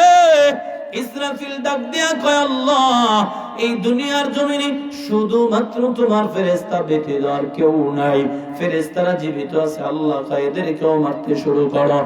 মারতে মারতে যখন একটা পর্যায়ে শেষের দিকে চলে যাবে, আল্লাহ ডাক দিয়া বলবে, আজরাইল কোথায়? তুমি একটু তদন্ত করে রিপোর্ট দাও দুনিয়ার জমিনে কে আছে আর কে নাই। আজরাইল তদন্ত করে রিপোর্ট দেবে, আল্লাহ এই দুনিয়ার মধ্যে জীবিত আছে জিবরাইল, দুনিয়ার মধ্যে জীবিত আছে মিকাইল, দুনিয়ার মধ্যে জীবিত আছে ইসরাফিল, দুনিয়ার মধ্যে জীবিত আছে আমি আজরাইল, দুনিয়ার মধ্যে জীবিত আছো হুয়াল হাইয়ুল কাইয়ুম, চিরস্থায়ী চিরঞ্জীব তুমি আল্লাহ। এই পাঁচজন ব্যতীত আর এই দুনিয়ার মধ্যে কেউ নাই। এবার আল্লাহ ডাক দিয়া বলবে, আজরাইল জিবরাইল রে ধরো, মিকাইল রে ধরো, ইসরাফিল রে ধরো। ধাপে ধাপে যখন তিনজনকে খতম করা হয়ে যাবে, জিবরাইল নাই হয়ে যাবে, ইসরাফিল নাই হয়ে যাবে, মিকাইলও নাই হয়ে যাবে, আল্লাহ ডাক দিয়া বলবে, আজরাইল তিনজন যখন চলে গেল, এখন দেখো দুনিয়া থেকে আছে। আল্লাহ ডাক দিয়া কয়, ইসরাফিল আজরাইল এই দুনিয়ার জমিনে কে আছে জানতে চাই। আজরাইল ডাক দিয়া কয়, আল্লাহ এই দুনিয়ার মধ্যে ডানে বামে সামনে পিছনে উপরে নিচে তুমি আর আমি, আমি আর তুমি, এই দুইজন ব্যতীত আর কেউ দুনিয়ায় বেঁচে নাই। এবার আল্লাহ ডাক দিয়া বলবে, আজরাইল এবার তোর পালা, তুইও মর। কি কোন আজরাইল মরবে নি? আপনারা কি ঘুমাই টুমাই গেলেন নি? বুঝলাম না। হ্যাঁ ঘুমাই গেছেন? কারা কারা ঘুমান হাত তোলেন তো দেখি। সজাগ আছেন কারা? লিয়া নারায়ে তাকবীর। এমনি ঘুমাই ঘুমাই বয়ান শোনা যায় না।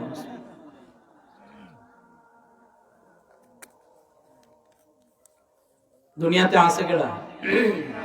কয়জন আছে? দুজন। এবার আল্লাহ তাআলা ডাক দিয়া কয়, আজরাইল মরে যাও। আজরাইল যখন এই সংবাদ শুনবে তারও মরতে হবে। আজরাইল তো অবাক হয়ে ডাক দিয়া বলবে, আল্লাহ, আমারও যে মরতে হবে, এই কথাটা যদি আমি আগে জানতাম অন্তত এই দায়িত্বটা আমি নিতাম না। কারণ আমি জানি মরণ যন্ত্রণা কত কঠিন। এবার আল্লাহ তাআলা ডাক দিয়া বলবে, আজরাইল, যতন নয় বিনয় করা কোনো কাজ হবে না। কারণ আমি আল্লাহ আগে জানিয়ে দিয়েছি, কুল্লু নাফসিন যায়িকাতুল মাউত। একটু জবান খুলে পড়েন তো ঘোষণাটা কার? এবার আল্লাহ তাআলা ডাক দিয়া কয়, আজরাইল মরে যাও। এই দুনিয়ার মধ্যে কেউ বাঁচতে পারবে না। আজরাইলের মরণ ঘনায় আসবে। নবী বলে, উম্মাহ শোনো, আজরাইলের মরণটা কেমন হবে? আল্লাহ তাআলা তার মরণের সিস্টেম শিখিয়ে দিবে। জান্নাত আর জাহান্নামের মাঝখানে দাঁড়াইয়া আজরাইল এমন জোরে একটা চিৎকার মারবে, ওই চিৎকারের সাথে সাথে আজরাইলের রূহটা চলে যাবে দুনিয়ার মধ্যে, জমিনের মধ্যে লাশটা পড়ে যাবে। এবার আপনারা বুঝে থাকলে বলুন তো, দুনিয়ার মধ্যে মানুষ নাই, জিন নাই, ফেরেশতারাও নাই, জিবরাইল, মিকাইল, ইসরাফিল, আজরাইল কেউ নাই। জবান খুলে বলেন তো, একমাত্র থাকবেন কি? কুল্লু মান আলাইহা ফান ওয়া ইয়াবকা ওয়াজহু রাব্বিকা যুল জালালি ওয়াল ইকরাম। আল্লাহ কয়, রে গোলাম, এই দুনিয়ার মধ্যে যা কিছু দেখো একদিন সব কিছু নস্যাৎ হয়ে যাবে, ফানা হয়ে যাবে, ধ্বংস হয়ে যাবে। শুধুমাত্র তোমাদের রব আল্লাহ ব্যতীত। এ আল্লাহর বান্দারা, বুঝে থাকলে উঁচু আওয়াজে জবাব দিবেন, সেই আল্লাহ এখনো আছে না নেই? ভবিষ্যতেও থাকবে কি থাকবে না? এবার আল্লাহ তাআলা যখন তাকায় দেখবে কেউ নাই, মানুষ নাই, জিন নাই, ফেরেশতাও নাই। আবার আল্লাহ তাআলা সর্বপ্রথম ঘুম থেকে ফেরেশতা ইসরাফিলকে ঘুম থেকে সজাগ করাইবে। আল্লাহ ডাক দিয়ে বলবে, ইসরাফিল রে, তাড়াতাড়ি ঘুম থেকে সজাগ হইয়া এই তোমার 3 নম্বর দায়িত্ব, 3 নম্বর ফুৎকারটা দিয়া তুমি ফিনিশিং দিয়া দাও। ইসরাফিল ঘুম থেকে সজাগ হইয়া মুখের কাছে সিংহাটার নিয়ে আওয়াজ দিবে। ওই আওয়াজের কথাটাই আল্লাহ তাআলা সূরা জিলজালের 2 নম্বর আয়াতে বলে, ওয়া আখরাজাতিল আরদু আসকালাহা। একদিকে ইসরাফিলের আওয়াজ এত বিকট, অন্যদিকে আল্লাহ বলবে, রে জমিন, আমি তোমার ভিতরে যাকে যেভাবে যেখানে গচ্ছিত রেখেছিলাম আমানত, আমার আমানতগুলো আমার কাছে ফিরিয়ে দাও। আল্লাহ তাআলার অর্ডার মানার পরে জমিন মানুষগুলারে ঠেলে ঠেলে উঠায় দিবে। মানুষগুলা উঠবে আর বলবে, ওয়াকালাল ইনসানু মালাহা। কিরে, এতদিন আরাম করলাম, বিশ্রাম করলাম, ঘুমাইলাম, কেউ লাগাচাড়াও দিল না, ধাক্কাও দিল না, উঠায় দিল না, কিন্তু কেন এমন জমিন আমাদের সাথে আজ এমন আচরণ করে? জমিন বলবে, কোনো কথা নাই, আমি আল্লাহর গোলাম, আল্লাহর গোলামি করার জন্যই আল্লাহ তো আমাকে বানাইছে। যাও যাও, তোমরা সবাই হাসরের ময়দানের দিকে চলে যাও।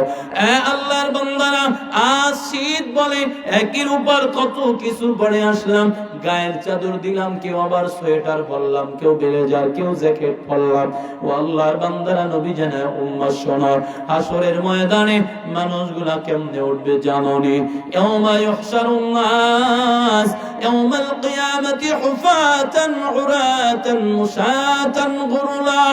নবী জানায়, উম্মত, হাসরের ময়দানে মানুষগুলা উঠবে উলঙ্গ, খাতনাবিহীন অবস্থায়, কারো পায়ের মধ্যে কোনো জুতাও থাকবে না। ও আল্লাহর বান্দারা, ওই অবস্থায় হাসরের ময়দানে ওঠার পরে একদিন আর 2 দিন নয়, কমপক্ষে 40,000 বছর, 50,000 বছর দাঁড়ায় থাকুন লাগবে। তাও আবার কেমনে জানো? নবী কয়, উম্মত, 2 পায়ের তালুর নিচে যতটুকু জায়গা থাকবে, এর থেকে 1 ইঞ্চি জায়গা আল্লাহ কোন মানুষকে দিবে না। সম্ভব? বলেন না, সম্ভব নেই। কয় বছর? কথা কানা, কয় বছর? 50,000 বছর। কেমন হবে দিনগুলা? বলে দুনিয়ার 1000 দিন, পরকালের একদিন, এরকম 50,000 বছর।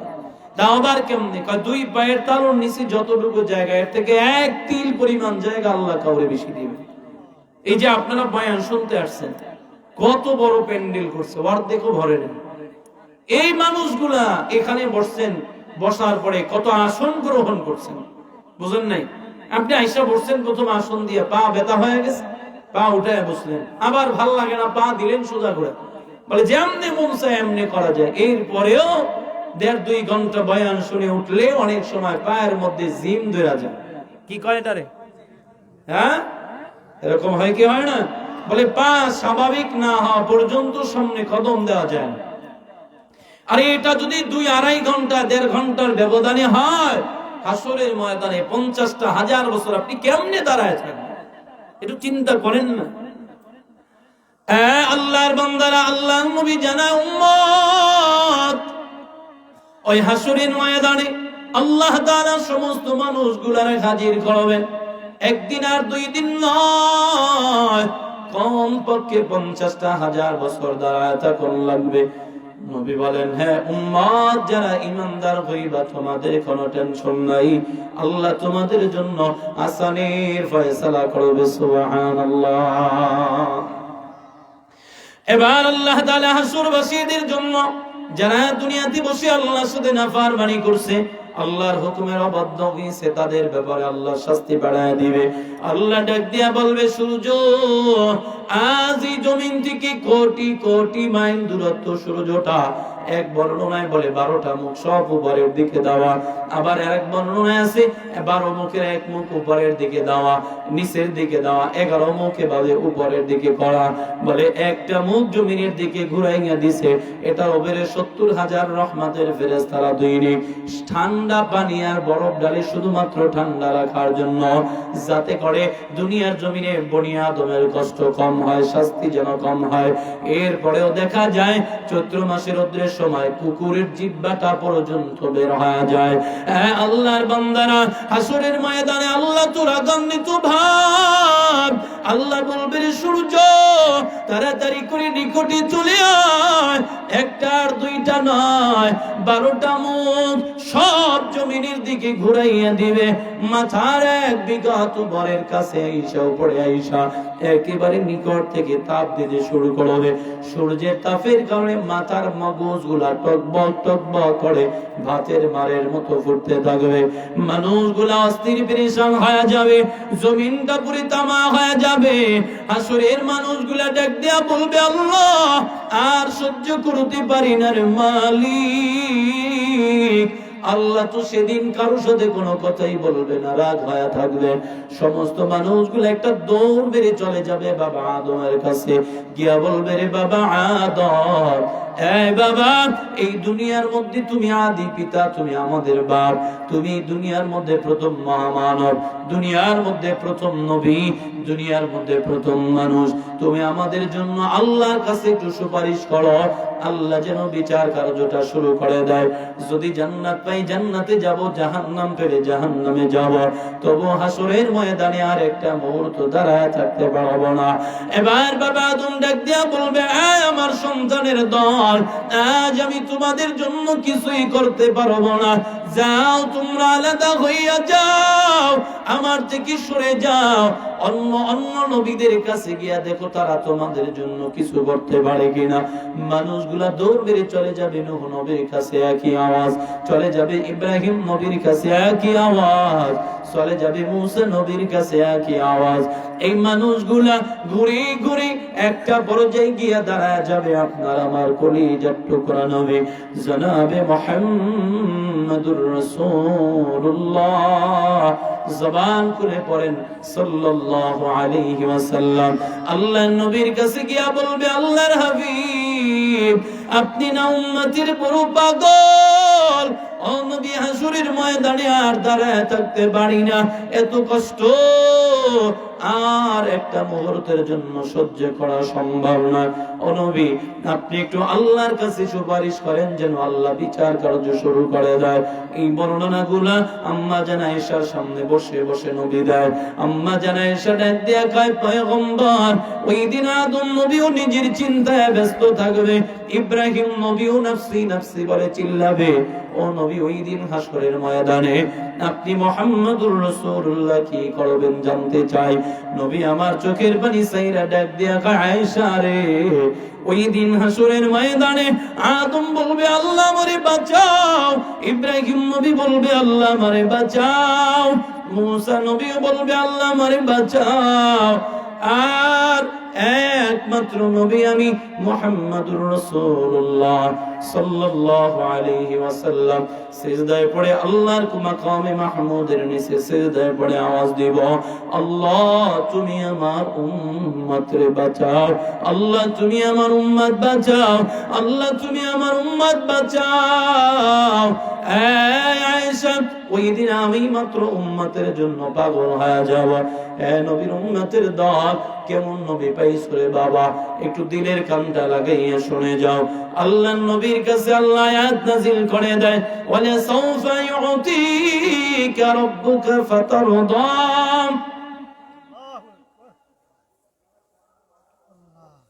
সাউন্ড টানে না, গলাটারে শেষ করে দিল।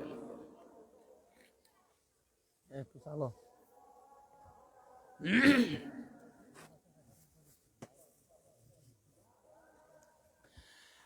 আল্লাহর বান্দারা, আল্লাহ তাআলা ঘোষণা করবেন, ও নবী, আমি আপনাকে, আপনি আমার কাছে যা চাইবেন আমি আল্লাহ আপনাকে তাই দিয়ে খুশি করব। নবী আপনি চাইতে থাকেন, আমি আল্লাহ আপনারে দিতে থাকবো। আল্লাহ আয়াত নাযিল করে দিলেন নবীকে সন্তুষ্ট করার জন্য, খুশি করার জন্য। এই কথা শোনার পরে আমার নবী বাচ্চা সন্তানের মতো কেমন যেন ফুফায়া ফুফায়া কান্না করে। আল্লাহ ডাক দিয়ে কয়, জিবরাইল তাড়াতাড়ি করে যাও, আমার বন্ধুর কাছে গিয়া জানো আমার বন্ধু কেন এমন করে কান্না করে। আমি তো কান্নার কথা বলি নাই, আমি আমার বন্ধুকে সুসংবাদ জানাই দিলাম। বন্ধু কেন কান্না করে দুঃসংবাদ তো আর জানাই নাই। আল্লাহর নবীর কাছে জিবরাইল মুহূর্তের মধ্যে হাজির হয়ে গেল। জিবরাইল আইসা কয়, পয়গম্বর, আল্লাহ তো আপনাকে সুসংবাদ জানাইছে, কেন আপনি এমন করে ফুফায়া ফুফায়া কান্না করেন? কান্নার কারণ আল্লাহ জানতে চায়। আল্লাহ নবী ডাক দিয়া কয়, জিবরাইল, আমার আল্লাহ বলেছে আমারে আল্লাহ খুশি করবে। কি দিয়া খুশি করবে? আমি তো দুনিয়ার সম্মান চাই না, দুনিয়ার ক্ষমতা চাই না, রাজত্ব চাই না। আয় জিবরাইল, আমি তো দুনিয়ার টাকা পয়সা চাই না, জমিদারি চাই না। আমি চাই আমার উম্মতের ক্ষমা।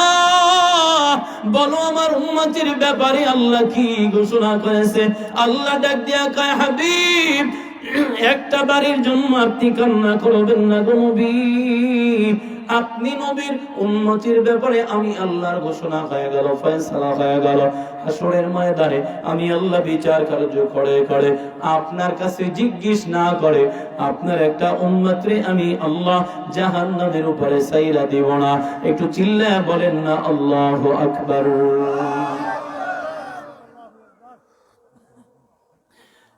এলাকার মুসলমান, আল্লাহ তাআলা জানায়, গোলাম, আমি তো আমার বন্ধুকে সুসংবাদ জানাইছিলাম, দুনিয়াতে যা চাইবে তাই পাবে। কিন্তু বন্ধু গছে নিয়েছেন, বন্ধু চয়েস করে নিয়েছেন উম্মতের ক্ষমা। হে আল্লাহর বান্দারা, নবী উম্মতের জন্য কেমন পাগল ছিলেন, কেমন দেওয়ানা ছিলেন, ছোট্ট করে শোনা যায়। আল্লাহ নবী উম্মতের জন্য কেমন মন খাদ্য। এ মুসলমান, আজ নবীর রওজায় শুয়ে শুয়ে তোমার আমার জন্য কাদের উম্মত। এই দুনিয়ার মানুষ যত বৃদ্ধ হয়, যত বয়স হয়, দেখা যায় দুনিয়াবি নিয়ে চিন্তা তাদের মাথার মধ্যে বেশি ঢুকে যায়। কয় চিন্তা হয়, আমি মরার পরে আমার সন্তান খাবে কি, আমি মরে যাওয়ার পরে আমার স্ত্রী চলবে কেমনে, আমি মরে যাওয়ার পরে আমার সন্তানের সম্পদ ভাগ বাটোয়ারা কেমনে করবে। এই চিন্তায়, সন্তানের চিন্তায়, স্ত্রীর চিন্তায় বাবারা ব্যস্ত হয়ে যায়। আল্লাহ নবীর চিন্তা, মরণের সময় আমার উম্মত, আমার উম্মতের কি হবে, আমার উম্মত কি দেখবে। আল্লাহ নবীর ইন্তিকালের আগ মুহূর্তে আল্লাহ নবীর কাছে দুজন ফেরেশতা হাজির হয়ে গেলেন।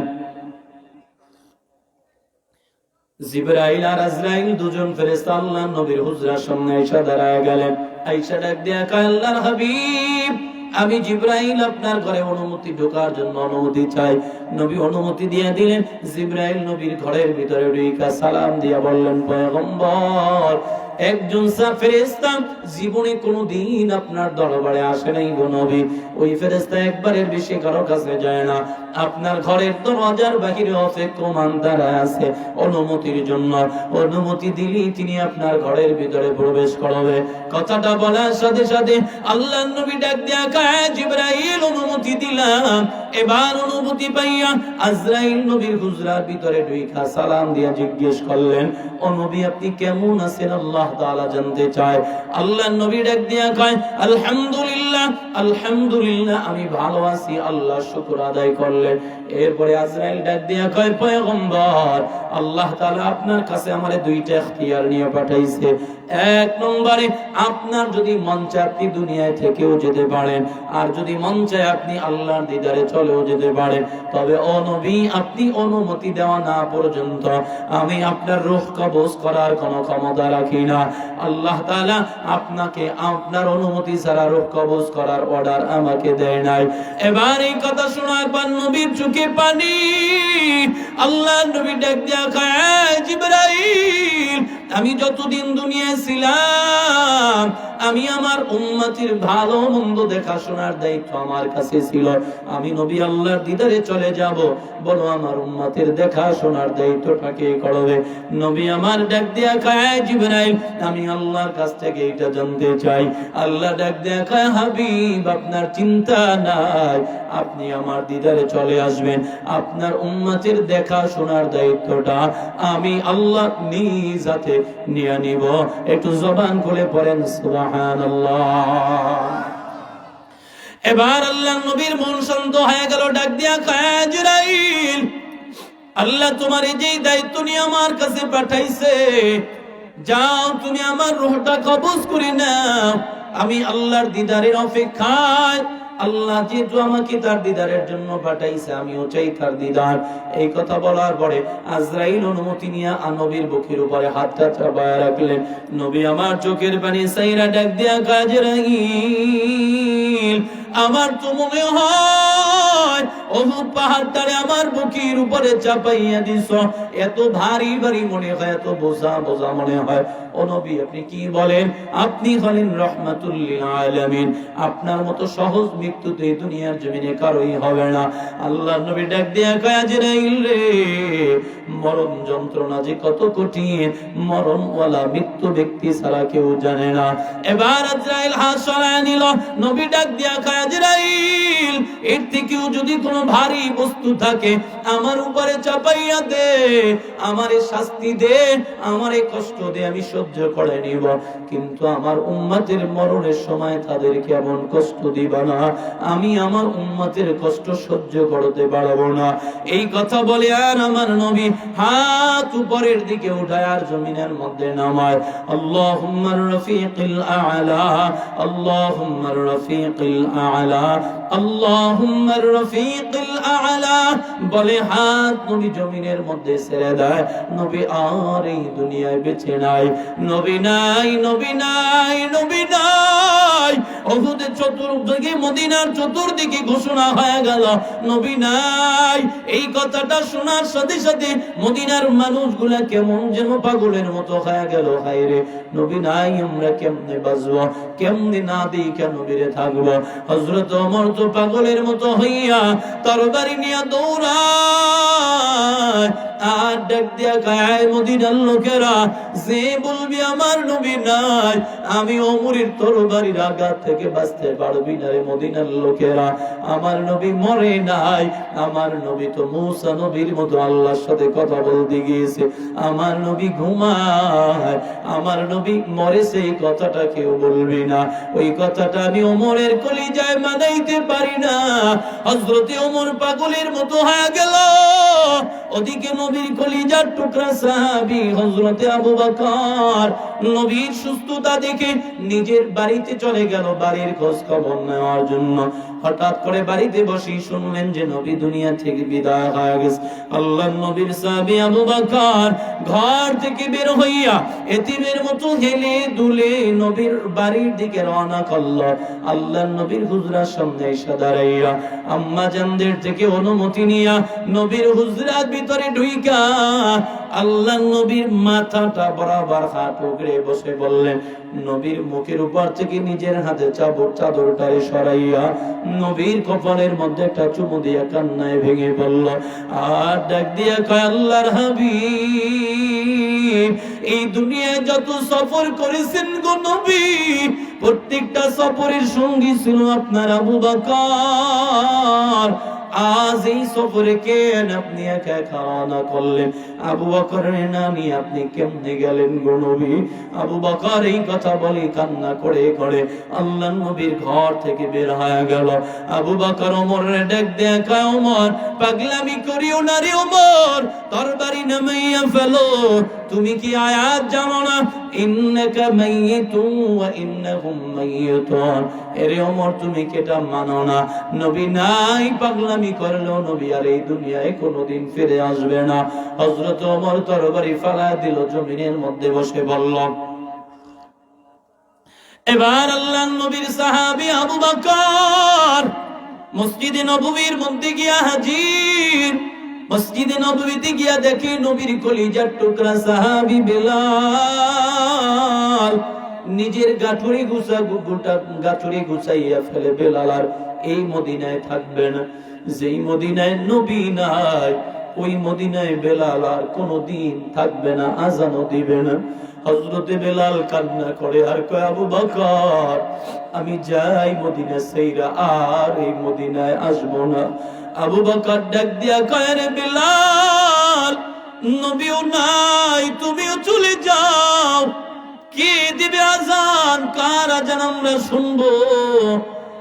বেলাল অন্তত তুমি মদিনা ছাইরা যাইও না। বেলাল তুমি মদিনায় থাকো, আজান দিলে আজান শুনবো। হযরতে বেলাল কয়, ও আবু বকর আমি আজান দিব, আমার নবী শুনবে না এমন আজান আমি আর কোনোদিন দিব না। হযরতে বেলাল গাটুরি গুছাইয়া দামেস্কের দিকে চলে গেলেন। দীর্ঘদিন হযরতে বেলাল ওই দামেস্কের মধ্যে বসবাস করতে লাগলেন। হঠাৎ করে একদিন গভীর রাত্রে ঘুমের মধ্যে নবী আমার স্বপ্নে ডাক দিয়া কয়, রে বেলাল, এ কেমন জুলুম আমার সাথে করা হচ্ছে রে বেলাল? কতটা দিন হইয়া গেল আমি নবী তোর আজান শুনতে পাই না রে বেলাল। আরে বেলাল, তোর কি মনে চায় না আমি নবীর রওজার পাশে দাঁড়াইয়া সালাম দিতে রে বেলাল? কত মানুষ কত দূর দূরান্ত থেকে আইসা আমি নবীর রওজার পাশে দাঁড়াইয়া সালাম দেয় রে বেলাল। ও বেলাল, তোমার কি মনে চায় না আমি নবীকে একটা বার সালাম দিতে? হযরতে বেলাল ঘুম থেকে সজাগ হইয়া বারগাটুরি গুছাইয়া মদিনার দিকে দৌড়ায়। যেই বেলাল মদিনার ছাড়ছে নবীর কারণে, নবী নাই কেন এই মদিনায় থাকবো, আবার যেন নবী বেলালকে ডাইকা মদিনায় নিয়ে আসলো। বেলাল মদিনায় আগমন করলো। মদিনার মহিলারাও পর্যন্ত ঘর থেকে বের হয়ে গেল। সমস্ত সাহাবায়ে কেরাম ঘর থেকে বের হয়ে গেল। ছোট ছোট 7 বছর 8 বছরের বাচ্চারা পর্যন্ত ঘর থেকে বের হয়ে গেল। বাচ্চারা ডাক দিয়া কয়, মা তাকাইয়া দেখো নবীর বেলাল। বেলালকে একটা বারের জন্য আজান দিতে বলো। আমাদের মন বলে বেলাল যদি মদিনায় দ্বিতীয়বার আজান দেয়, নবীও মনে হয় আবার মদিনায় ফিরে আসবে গো মা। ও বেলাল, একটা বার শুধু তুমি আমাদেরকে আজান দিয়ে শোনাও। হযরতে বেলাল কয়, মদিনার লোকেরা কেউ অনুরোধ করবে না, আমি আজান দিতে পারবো না। হযরতে বেলালকে সবাই ধরাধরি করলো, কারো কথাই বেলাল কর্ণপাত করলো না। নবীর কলিজার টুকরা হাসান হুসাইন ঈসা ডাক দিয়া কয়, রে বেলাল, না নাও নাই, তুমিও চলে গেলা, একটু আজান দাও, আমরা তোমার আজান শোনার জন্য বড় আগ্রহ নিয়ে দাঁড়ায় রয়েছি। হযরতে বেলাল নবীর কলিজার টুকরাদের আবদার রক্ষা করার জন্য আজান দেওয়ার জন্য দাঁড়ায় গেলেন।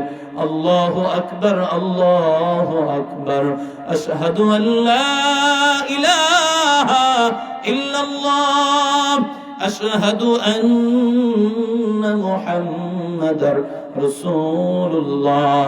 এই আশহাদু আন্না মুহাম্মাদার রাসূলুল্লাহ বাক্যটা বলার সাথে সাথে বেলাল জমিনের মধ্যে অজ্ঞান হয়ে পড়ে গেল। হযরতে বেলালের হুঁশ নাই।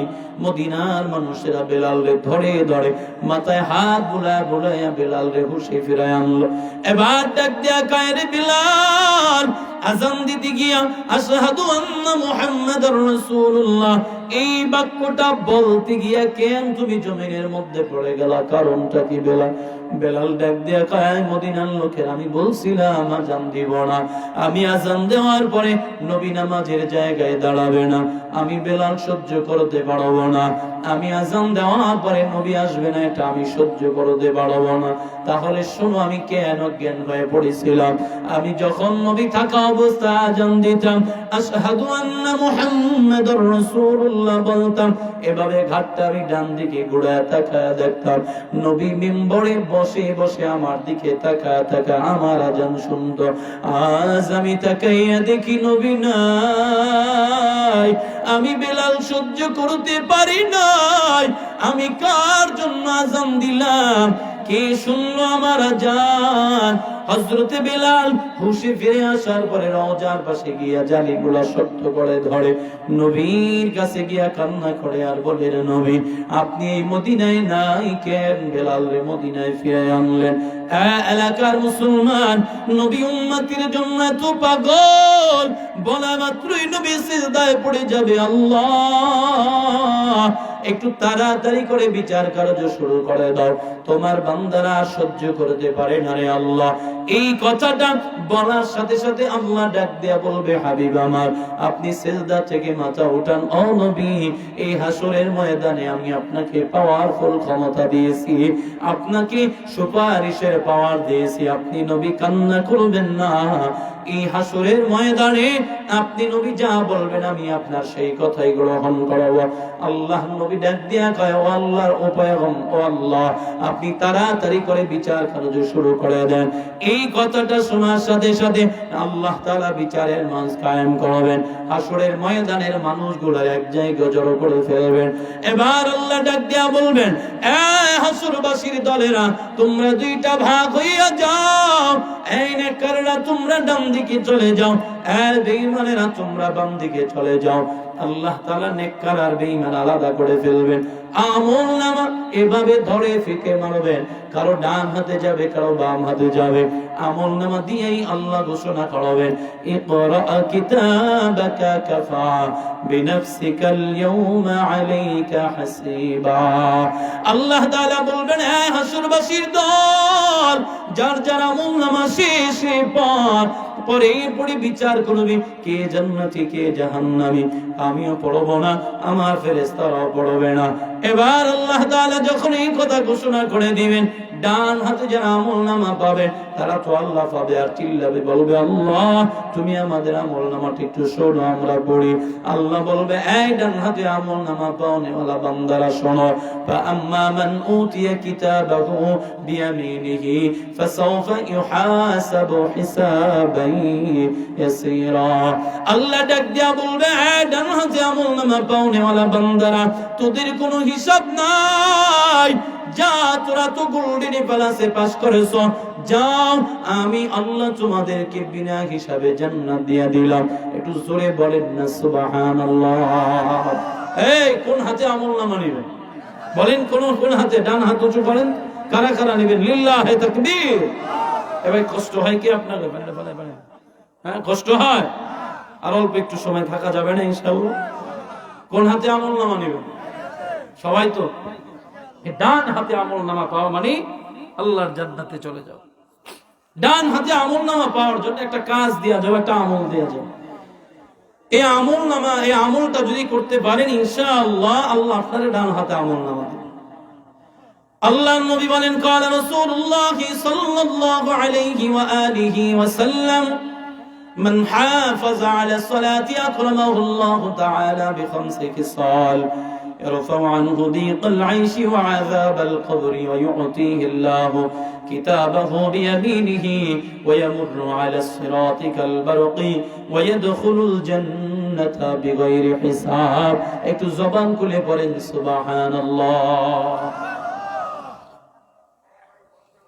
আল্লাহর নবী জানাইয়া দেয়, উম্মত, কোন আল্লাহর বান্দা যদি 5 ওয়াক্ত নামাজ ইহতিমামের সাথে গুরুত্ব সহকারে আদায় করে, আল্লাহ তাআলা ওই ব্যক্তিকে 5টা পুরস্কার দিয়ে সম্মানিত করবে। 1 নম্বর পুরস্কার, দুনিয়ার জীবনে সংকীর্ণতা দূর করে দিবে, রিজিকের ফয়সালা করে দিবে।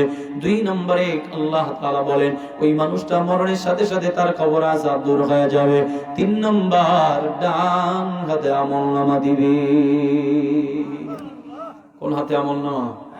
কি করতে হবে বলেন? ফজরের আজান শুনে ঘুমাইতে হবে। পড়বেন ইনশাআল্লাহ। কারা কারা পড়বেন হাত তুলেন তো দেখি। নারে তাকবীর। হাত সোজা করেন, সোজা করেন, ওয়াদা করেন, পাক্কা ওয়াদা করেন যে নামাজ পড়বে ইনশাআল্লাহ। শুনেন, যারা ওয়াদা করতে পারবেন, ওয়াদা করবেন, নামাজ পড়তে পারবেন না, ওয়াদা রক্ষা করতে পারবেন, আপনি হাত নামায় ফেলেন যে হুজুর আমি নামাজ পড়তে পারতাম না, কাজী ওয়াদা করতে পারতাম না। সোজা কথা, ওয়াদা কইরা ওয়াদা রাখবেন না, এটা তো মুনাফিকি। ওয়াদা তো আর আমার সাথে না, ওয়াদা হচ্ছে কার সাথে? তাহলে এবার আওয়াজ করে চিল্লা বলেন আল্লাহ, জোরে বলেন ইয়া আল্লাহ, আর কোনদিন 1 ওয়াক্ত নামাজ ছাড়ব না ইনশাআল্লাহ। আল্লাহ কবুল করুক, জোরে কানা আমিন। এই যুবক ভাইরা, তোমরা নামাজ পড়বে তো ইনশাআল্লাহ? দেখি যুবক ভাইরা ওয়াদা করো তো। যুবকরা, শুধু যুবক, মাশাআল্লাহ অনেক যুবক আছে। আল্লাহ কবুল করুক, জোরে কানা আমিন।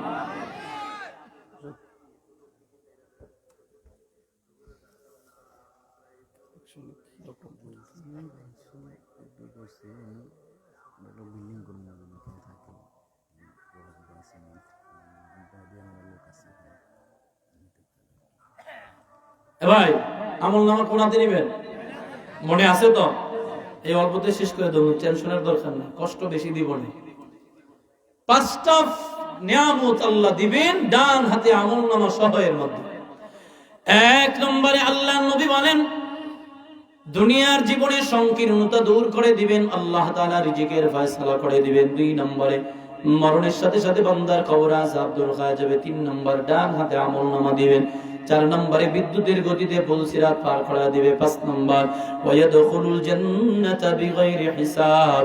নবী বলেন এই নামাজিওয়ালা 5 ওয়াক্ত নামাজ আদায় করো, বিনা হিসাবে আমি আল্লাহ তোমারে জান্নাত দিয়া দিব। চিল্লা বলেন সুবহানাল্লাহ। আল্লাহর বান্দারা, আল্লাহর নবী জানায় উম্মত, এবার আল্লাহ তাআলা ঘোষণা করবে এই বেঈমানের দল, আমলনামা পড়। বেঈমান আমলনামা পড়তে পারবে না, কারণ ওই বেঈমান তো আমলনামা সামনের দিক থেকে বাম হাতে পাবে, আর সামনের দিক থেকে নয়, ইজ্জতের সাথে নয়। নবী বলেন এই হাতটা এক বর্ণনায় আছে পিঠের সাথে ভাবে লাগানো থাকবে, অন্য বর্ণনায় কলিজা বরাবর সিদ্রি করিয়া হাতটাকে ঢুকাইয়া পিছনের দিকে টান মেরে নিয়ে যাওয়া হবে।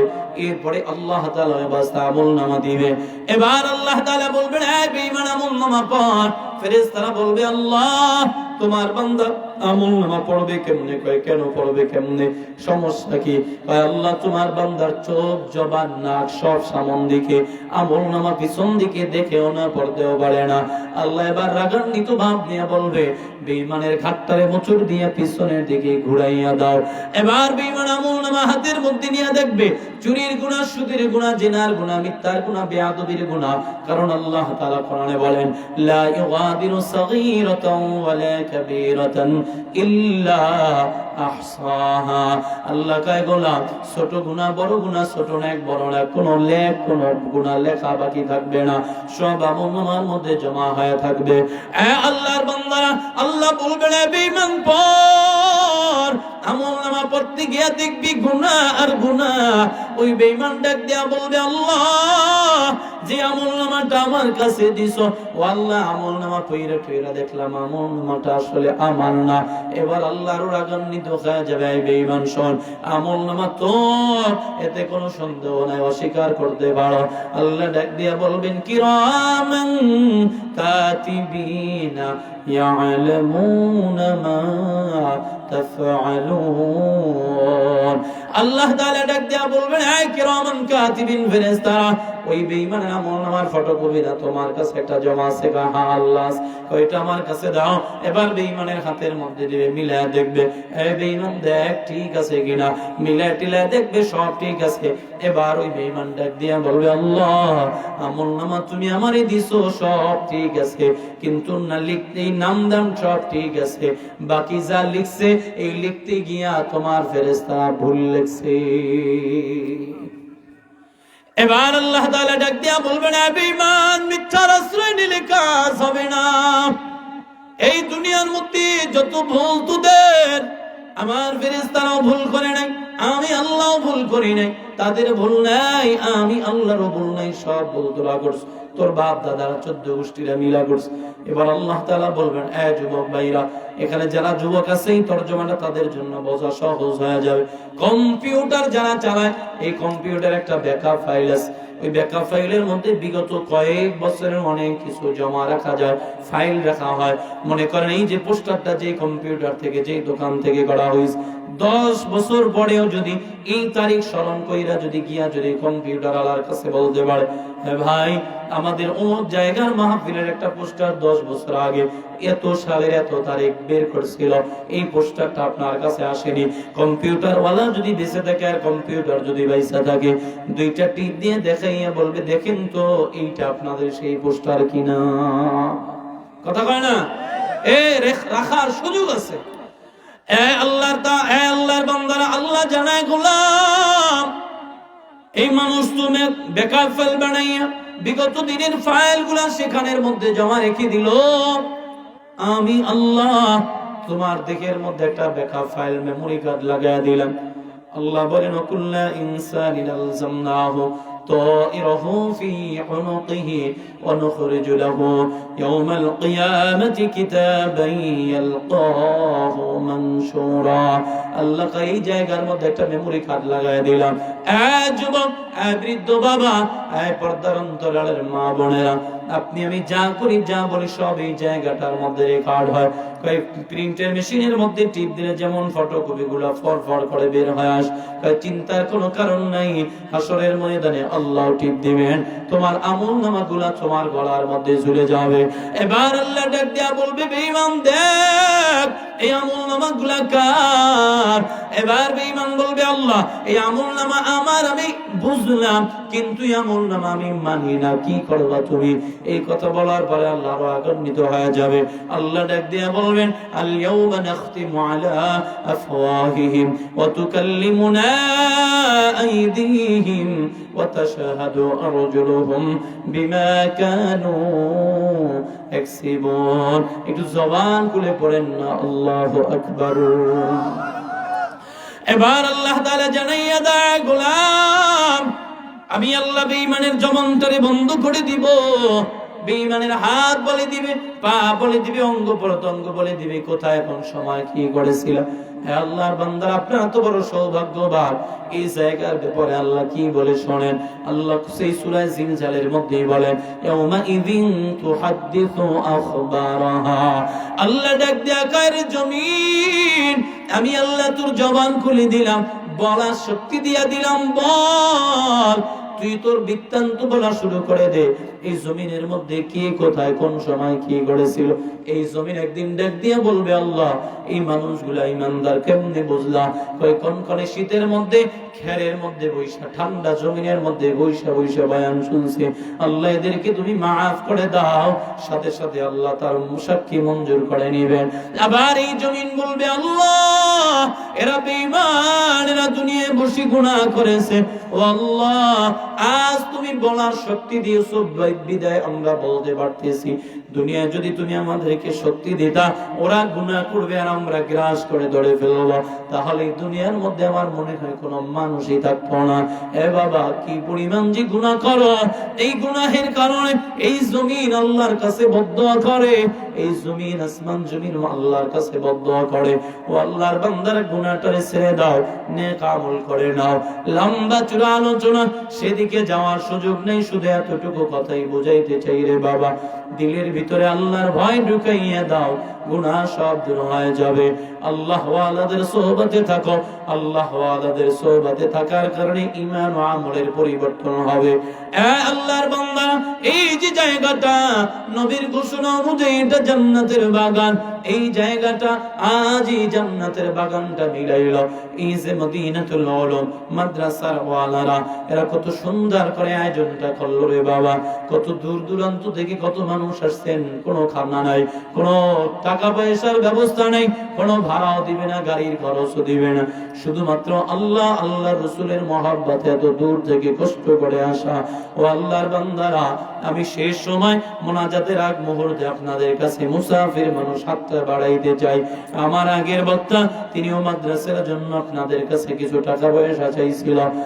যুবক ভাই, টাকাওয়ালারা, টাকা পয়সা চিরদিন কারোই থাকবে না, আজ আছি কাল নাই, আপনি আমি মরে যাব, টাকা পয়সাও শেষ হয়ে যাবে। আমার যতদিন হায়াত থাকবে ততদিন আমার টাকা পয়সা আমার কথা শুনবে, আমিও চলে যাব, আমার টাকা পয়সা আমার থেকে আলাদা হয়ে যাবে। মুসলমানের জন্য নবী বলেন, as-সাদকাতু তারুদ্দুল বালা ওয়া তাযীদু ফিল উমার, দান সাদাকায় বালা মুসিবত দূর হয়, বিপদ দূর হয়, হায়াত আল্লাহ বাড়াইয়া দেয়। এজন্য কোন আল্লাহর বান্দা আছেন যে হুজুর এই যে মদিনাতুল উলুম ইসলামিয়া মাদ্রাসার জন্য আমি একজন মানুষ, আমি একজন আল্লাহর বান্দা, আমার মা নাই, আমার বাবাও নাই, আমার মা বাবার জন্য আপনি একটু দোয়া করবেন। আমি মন ভরে মুসাফির মানুষ দোয়া করব রে বাবা, আল্লাহ আপনার মা বাবাকে মাফ করে দিবেন, সদকায়ে জারিয়া সব কবরে পৌঁছায় দিবেন। এমন কোন আল্লাহর বান্দা আছেন যে হুজুর এই মাদ্রাসার জন্য আমি 10,000 5,000 টাকা অথবা 5 বস্তা 10 বস্তা সিমেন্ট দিব, অথবা এ জাতীয় কিছু ইটা দিব, এরকম যদি কোন আল্লাহর বান্দা থাকে একটু হাত উঁচু করে দেখাইয়া দিবে যে 10,000 টাকা আমি মাদ্রাসার জন্য দিব, 5,000 টাকা মাদ্রাসার জন্য দিব। যদি থাকেন হাত উঁচু করে আল্লাহকে দেখায় দাও, আমি মুসাফির দোয়া করব, আল্লাহ বরকতময় করবে ইনশাআল্লাহ। আছেন কেউ যে মাদ্রাসার জন্য দিবেন? 1,000 টাকা এলাম, 5,000 10,000 দেয় 1,000, তাহলে 1,000 টাকার পার্টি বেশি নাকি? 1,000 করে ধরি, কি কম? কি নাম? নেজাম ভাই 1,000, মারহাবা কম, চিল্লা এখন মারহাবা। এ ভাই সময় শেষ হয়ে গেছে, মোনাজাত দিয়ে দেবো একটু পরে, কারণ লম্বা চূড়া আলোচনা করতে গেলে অনেক সময় লাগবে। নেজাম ভাই 1,000 দিবেন, আল্লাহ কবুল করুক, বলেন আমিন। আয় আল্লাহ, তোমার বান্দা নিজাম মিয়া এই মাদ্রাসার খিদমতের জন্য 1,000 টাকা দান করলো, আল্লাহ তুমি কবুল করো, মঞ্জুর করো, হায়াত বাড়ায় দাও, জানে মালে বরকত দান করো, বাইতুল্লাহর মুসাফির বানাও, কোটি টাকার মালিক বানায় দাও, জবান করে পড়েন আমিন। আব্দুল আউয়াল মিয়া 1,000, চিল্লা এখন মারহাবা। আল্লাহ তুমি কবুল করো, মঞ্জুর করো, হায়াত বাড়ায় দাও, জানে মালে বরকত দান করো, বাইতুল্লাহর মুসাফির বানাও, কোটি টাকার মালিক বানায় দাও। আয় আল্লাহ, মা বাবার গুনাহ মাফ করে দাও, জবান খুলে পড়েন আমিন। আর কে আছেন যে হুজুর আমি 1,000 2,000 টাকা দেব মাদ্রাসার জন্য, মাদ্রাসার উন্নয়নমূলক কাজের জন্য, দ্বীনের খেদমতের জন্য, কোরআনের খেদমতের জন্য? ও বাবা, দিলে লাভ, দিলে কখনো লস হবে না, এই টাকা এই দান কোনোদিন বিফলে যাবে না। আল্লাহ রাস্তায় দিবেন, আল্লাহ তাআলা বরকত দিবেন ইনশাআল্লাহ। কি নাম? রাসেল ভাই 3,000, মারহাবা খান। আপনারা মারহাবা যেমনি কইতেছেন, বেটারা তো টেহা দিতে চাইলেও দিবেন, এটা জোরে চিল্লা এখন না, নারে তাকবীর। আয় আল্লাহ, তোমার বান্দা রাসেল ভাই যুবক মানুষ 3,000 টাকা মাদ্রাসার জন্য দান করলো, আল্লাহ কবুল করো, মঞ্জুর করো, হায়াত বাড়ায় দাও, জানে মালে বরকত দান করো, বাইতুল্লাহর মুসাফির বানাও। কোটি টাকার মালিক বানায় দাও, জবান খুলে পড়েন আমিন। আর কে আছেন যে হুজুর আমি 1000 টাকা দিব, 2000 টাকা দিব? মাদ্রাসার জন্য অল্প সময়ের মধ্যে মোনাজাত হয়ে যাবে, একটা মানুষ উঠবো না। দোয়া এমন একটা মেডিসিন, এখানে অনেক আল্লাহ ওয়ালা আছেন, অনেক ওলামায়ে কেরাম আছেন, কার দোয়া কার জবানের কথা আল্লাহ কবুল করে বলা যায় না। এই জন্য দোয়া না করে কেউ উঠবো না রে বাবা। বলেন না যে 1000 2000 করে দিব।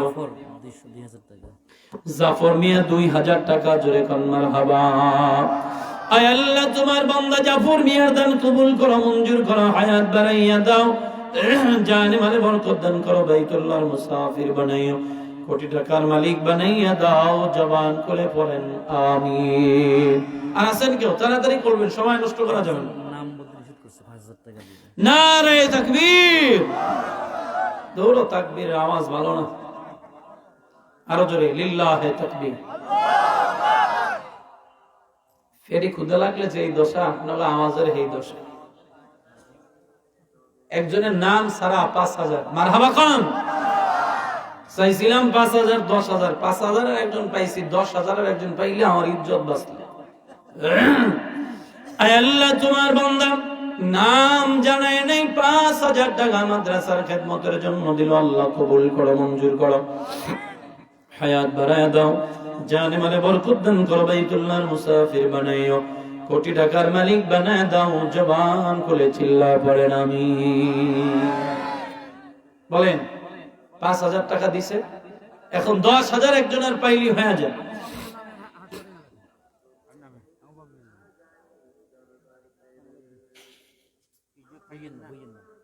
আচ্ছা শোনেন, 5000 টাকার একজন পাইছি, 10,000 টাকার একজন পাইলে ইজ্জত বেঁচে গেল। একজন কন যে হুজুর আমি 10,000 টাকা দেবো, সাহস করেন, হিম্মত করেন, আল্লাহ দিবেন ইনশাআল্লাহ। বরকত দেওয়ার মালিক কে? বলেন বলেন, আল্লাহ বরকত দিবেন ইনশাআল্লাহ। বলেন একজন ভাই যে হুজুর আমি 10,000 টাকা দিব ইনশাআল্লাহ। মাইনুদ্দিন প্রবাসী। কত? এই যে দেখছেন পেয়ে গেছি, নারে তাকবীর। পিছনের ভাইরা কয় না, এরা তো ভাগ চান্সে আছে, কোন সময় দৌড় দিও, দৌড় দেওয়ার সুযোগ নাই। দৌড়া যার ওই গেটের সামনে পোলামান ফিট করে রাখবো, গেলি ধরে রাখবো, একজনও যাইবেন না, গেলে জরিমানা 500 করে টাকা দিয়ে যেতে হবে। মাইনুদ্দিন প্রবাসে থাকেন, বিদেশ থাকেন, কোন দেশে থাকেন? ও আইছে মাহফিলের উদ্যোক্তা মাইনুদ্দিন ভাই 10,000।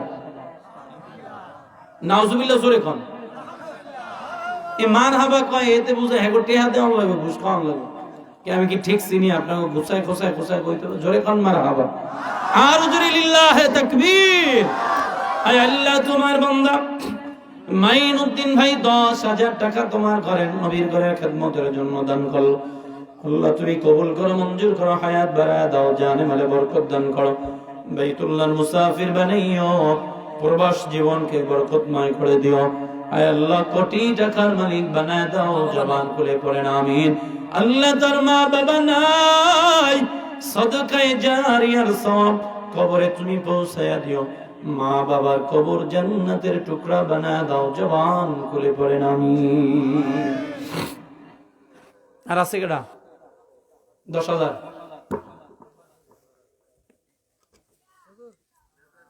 কি 10,000? 10,000? 10,000? নারে তাকবীর! এ আমার সামনে 10,000 টাকার পার্টি বয়ে আছে, মারহাবা কইবেন না? এই আপনারা কি কষ্ট পাইতেছেন নাকি? কষ্ট পাইলে আমার কিছু করার থাকবে না। মাদ্রাসা কার? আপনাদের সবার, ঠিক না? এই কামাল উদ্দিন ভাই তিনি দিবেন 10,000। আরো জোরে কন। আয় আল্লাহ তোমার বান্দা কামাল উদ্দিন মিয়া 10,000 টাকা মাদ্রাসার জন্য দান করলো, আল্লাহ কবুল করো, মঞ্জুর করো, হায়াত বাড়ায় দাও, জানে মালে বরকত দান করো, বাইতুল্লাহর মুসাফির বানাইও, কোটি টাকার মালিক বানাইয়া দাও, জবান খুলে চিল্লা পড়েন আমিন। ভাই বড় ভাই জামালউদ্দিন 5,000 এবং ছোট ভাই মহিউদ্দিন 5,000 টাকা। মারহাবা। এই জোরে কন না মারহাবা। মাইনুদ্দিন ভাইয়ের 2 ভাই, কি নাম? জামালউদ্দিন বড় ভাই, আরেকজন মহিউদ্দিন। মাইনুদ্দিন, জামালউদ্দিন, মহিউদ্দিন। মাইনুদ্দিন ভাই দিছে কত? 10,000। জামালউদ্দিন ভাই 5,000। মারহাবা কোন? এরপরে মহিউদ্দিন ভাই 5,000। কত হইল? 20,000। 3 ভাই মিল্লা 20,000। চিল্লা একটা নারায়ে তাকবীর। আল্লাহ জামালউদ্দিন, মহিউদ্দিন, এরপরে মাইনুদ্দিন 3 ভাই মিলে 20,000 টাকা তোমার নবীর ঘরের খেদমতের জন্য, কোরআনের খেদমতের জন্য দান করলো। দিল আয় আল্লাহ, তুমি তোমার বান্দাদের দান কবুল করো, মঞ্জুর করো, হায়াত বাড়ায় দাও, জানে মালে বরকত দান করো, বাইতুল্লাহর মুসাফির বানাইও, মা বাবার গুনাহ মাফ করে দাও। হে আল্লাহ, তাদের ছেলে সন্তান, স্ত্রী, আত্মীয় স্বজন সবাইকে কবুল করে নাও, কোটি টাকার মালিক বানায় দাও। জবান খুলে চিল্লা পড়েন আমিন। বলেন এবার কে আছেন 10,000 5,000 দিবেন? হাত উঁচু করেন, বলেন 5,000 10,000 এরকম বড় বড় দান গুলো আগে বলেন যে হুজুর আমি 5,000 দিব, 10,000 দিব। 5-10 কর পরে একবারে 1,000 করে তোমার মনটা ভেঙে দিছিল। আমি কইছিলাম যে যার 10 মিনিটে মোনাজাত দিব, অন্তত দেখা যায় না টেহা আছে না? দেন 5,000 করে দিবেন। আর কয়েকজন হাত উঁচু করেন যে হুজুর আমি মাদ্রাসার জন্য 5,000 দিব, আল্লাহ বরকত দিবেন ইনশাআল্লাহ। একটু হাত উঁচু করেন। ও ভাই, দেওয়ান মালিক কে? আল্লাহ তাআলা বলেন ইন্নাল্লাহা আশতারা মিনাল মুমিনিনা আনফুসাহুম ওয়া আমওয়ালাহুম বিআন্না লাহুমুল জান্নাহ। আল্লাহ তাআলা বলেন, এই দুনিয়ার মানুষ শোনো, তোমাদের থেকে 2টা জিনিস নিব, একটা জিনিস দিব, তোমাদের জান মাল আমারে দিব, আমি নিয়ে নিলাম, বিনিময়ে আমি আল্লাহ তোমারে জান্নাত দিয়ে দিলাম। সুবহানাল্লাহ। এবার বলেন তো এই জানের মালিক কে? আরো জোরে কোন? মালের মালিক কে? আমি বলি আমার বাড়ি, আমার ঘর, আমার পয়সা, আমার টাকা, আমার জায়গা, আমার জমি, আমার বলতে কিছুই নাই 3 জিনিস ব্যতীত। এই যে পরিধান করি যেটা, এটা আমার, যেটা আমি ভক্ষণ করি সেটা আমার, যেটা অগ্রিম আল্লাহর জান্নাতে দিয়ে যাব, 3 জিনিস ব্যতীত আমার কিছুই নাই। ও আল্লাহর বান্দারা, আজ আপনি মরে যাবেন, এই দেহের কাপড়গুলা কেটে কেটে, কাপড়গুলা ব্লেড দিয়ে কেটে কেটে সন্তানরা রেখে দিবে, এই কাপড়টা পর্যন্ত দিবে না রে বাবা। এত দামি টাকার কাপড় আমার সঙ্গে দিবে না, সামান্য অল্প কয়েক টাকার কাপড় দিয়া 3 কাপড়ের প্যাকেট বানাই আপনারে আমারে কবরে রাইখা আসবে রে বাবা। তখন আফসোস করবেন, হায় রে টাকা, হায় রে গাড়ি বাড়ি, হায় রে কি। এই জন্য আফসোস করবেন, কোনো লাভ হবে না। এজন্য বাবা, এই দুনিয়ায় বসে যদি মাওলার সাথে একটা সম্পর্ক লাগায় যাওয়া যায়, চিন্তা নেই, আল্লাহই যথেষ্ট হয়ে যাবে ইহকাল পরকাল উভয় জগতে, ঠিক কিনা? বলেন না যে হুজুর আমি 5,000 দিব, অথবা 2,000 দিব, 1,000 দিব, 10,000 দিব। মোহাম্মদ সুমন 1,000 টাকা বাবা মারা গেছে। জনাব মোহাম্মদ সুমন মিয়া 1,000 টাকা। মারহাবা খান। আল্লাহ তার বাবা নাই, বাবার কবরটারে জান্নাতের বাগান বানাইয়া দাও। আয় আল্লাহ তার কামাই রুজিতে বরকত দিয়ে দাও, বালা মুসিবত দূর করে দাও, হায়াত বাড়ায় দাও, জানে মালে বরকত দিও। জবান খুলে পড়েন আমিন। মোহাম্মদ সোহাগ পিতা মারা গেছে, পিতার জন্য 1,000 টাকা। জনাব মোহাম্মদ সোহাগ মিয়া বাবার জন্য 1,000 টাকা দান করলো। আল্লাহ বাবার কবরটাকে জান্নাতের বাগান বানায় দাও। আল্লাহ নেক জিন্দেগি দান করো, সোহাগ ভাইয়ের কামাই রুজিতে বরকত দাও, মা বাবার গুনাহ মাফ করে দাও, ছেলে সন্তান কবুল করো। জবান খুলে পড়েন আমিন। আর আছে কেউ? 1,000। মোহাম্মদ ইসমাইল ভাই 1,000 টাকা। আল্লাহ কবুল করো, মঞ্জুর করো, হায়াত বাড়ায় দাও, জানে মালে বরকত দান করো, বাইতুল্লাহর মুসাফির বানাইও, কোটি টাকার মালিক বানাইও। আল্লাহ নেক জিন্দেগি দান করো, বাইতুল্লাহর মুসাফির বানাইও। জবান খুলে সবাই পড়েন আমিন। আর কে আছেন যে হুজুর আমি 1,000 টাকা দিব? আছে কেউ? মাঠের মধ্যে নাই 1,000 টাকা দেওয়া হয়েছে, আরে যারা বলছেন হেরা কি দিব নাকি না? হেরা না দেওয়ার পক্ষে, এই যে ভাই দিবে, আলহামদুলিল্লাহ, আল্লাহ কবুল করুক, আমিন কর। বাকি যারা চেয়ারে বসেন, টেয়া পকেটে হাত দেন না, বলেন কত করে দিবেন? এদের ডাইনেতে শুরু করেন, একজন একজন করে। হ্যাঁ দেলাওয়ার ভাই বলেন, নাম কোন?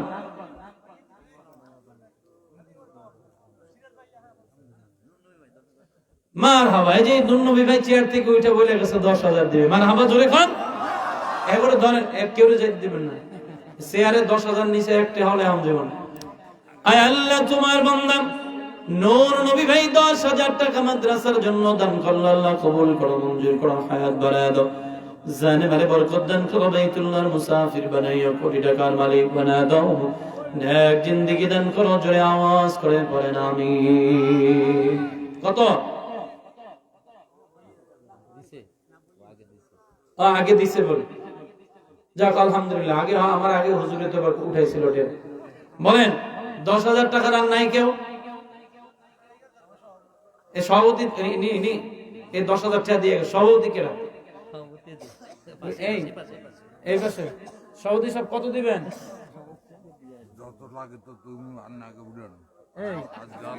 এই সুন্দর কথা কইছেন, নারায়ে তাকবীর।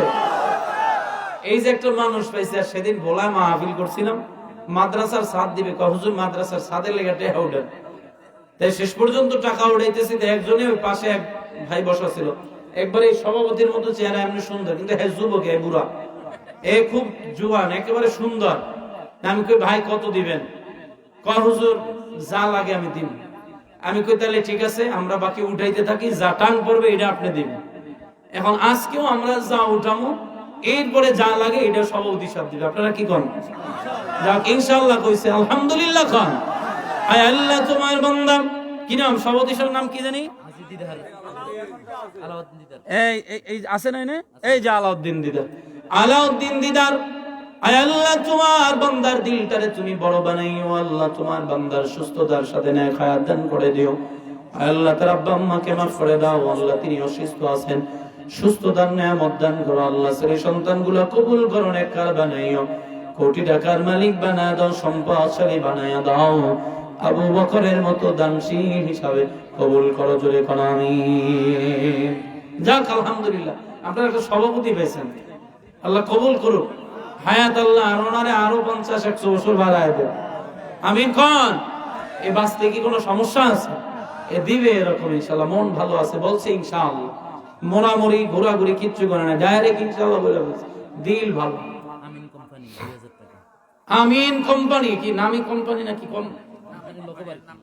হ্যাঁ কোম্পানির মালিক, বাড়ির নাম কোম্পানি বাড়ি, মানুষ ডাকে নাম হয়েছে লুডু, নুন্নু, মানে উল্টা পাল্টা নাম। যাও কিনা বংশ কোম্পানি, আমিন কোম্পানি 2,000 টাকা, মারহাবা খান। আল্লাহ তোমার বান্দা আমিন ভাইয়ের 2,000 টাকা কবুল করো, মঞ্জুর করো, হায়াত বাড়াইয়া দাও, জানে মালে বরকত দান করো, বাইতুল্লাহর মুসাফির বানাইও, কোটি টাকার মালিক বানায় দাও, নেক জিন্দেগি দান করো, কোটি টাকার মালিক বানায় দাও, জবান খুলে পড়েন আমিন। প্রধান অতিথি কেটা আপনাদের? ও এই চেয়ারম্যান সাহেব, সাবেক চেয়ারম্যান। আচ্ছা যাক, এরপরে মেম্বার সাহেব কই? আব্দুল কাদের না আছে উনি? যাক থাক না, আমি খোঁজ দিলাম আছে কিনা, এগো দরকার, এরাই মালদার পার্টি, এরাই দিয়া দিব ইনশাআল্লাহ, এরা আর কয়টা দিব, যা দিছে তাও আলহামদুলিল্লাহ। বলেন শোনেন, এখানে ডাইনে বামে যা আছে আলহামদুলিল্লাহ স্বয়ং সম্পূর্ণ, এরপরে আপনারা দিবেন, দিলে সওয়াব হবে নাকি গুনাহ হবে?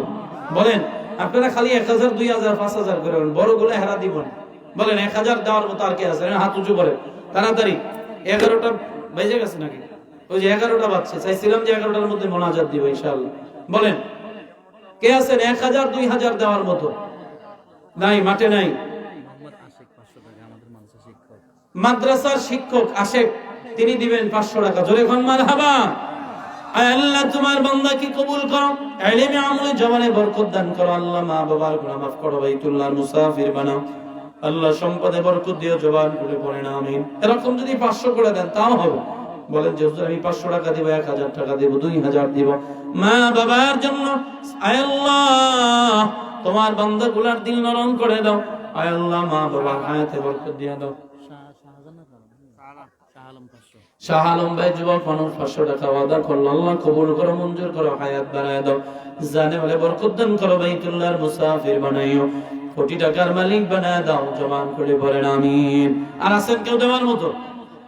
ওই চেয়ারে কি আর নাই ভাই? আপনারা কে দিবেন না? আর একজন বলছে যে নূর নবী ভাই, আর কি নাই মুরব্বীরা? আপনারা 200 1,000 5,000 করে দিলেও তো অনেকটা হয়। চেয়ার কয়টা গুনলে তো গোটা 12 হইব, 10-12টা হইব। 1,000 করে কোন আলহামদুলিল্লাহ, নাকি আগে দিছেন? আগে দিয়ে দিছে? ও, এরা আগে দিয়ে চেয়ারে বসে, যাক আলহামদুলিল্লাহ। না, আপনারা দেন, নগদ উঠে এলাকা মানে রুমান নিয়ে তাহলে শেষ হয়ে যাবো। যাক আলহামদুলিল্লাহ। শোনেন, এই যে ভাই মনে হয় কিছু বলবেন।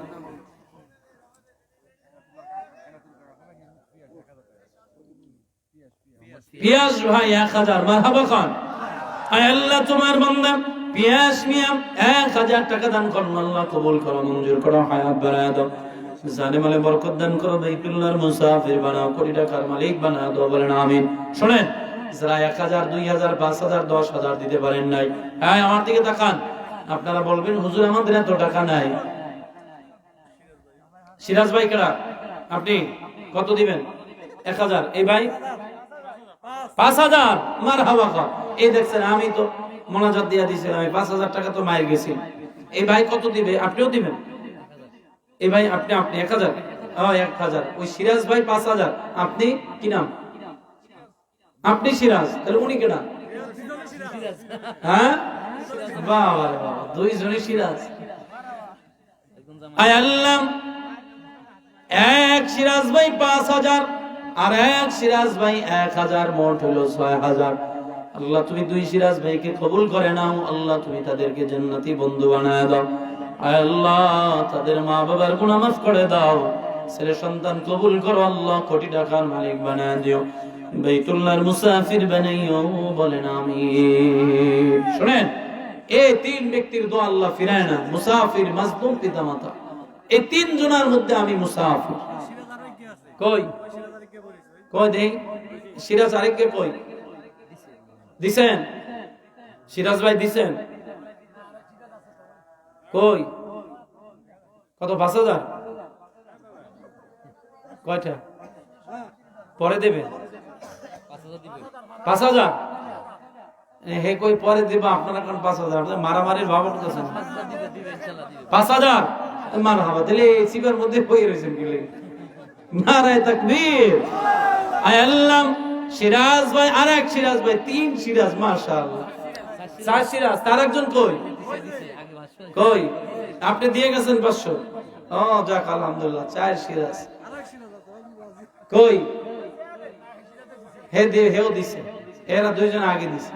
আয় আল্লাহ, আমার আর এক সিরাজ ভাই 5000 টাকা মাদ্রাসার জন্য দান করলেন, আল্লাহ তুমি কবুল করো, মঞ্জুর করো, হায়াত বাড়ায় দাও, জানে মালে বরকত দান করো, বাইতুল্লাহর মুসাফির বানাইও, কোটি টাকার মালিক বানায় দাও, জবান খুলে বলেন আমিন।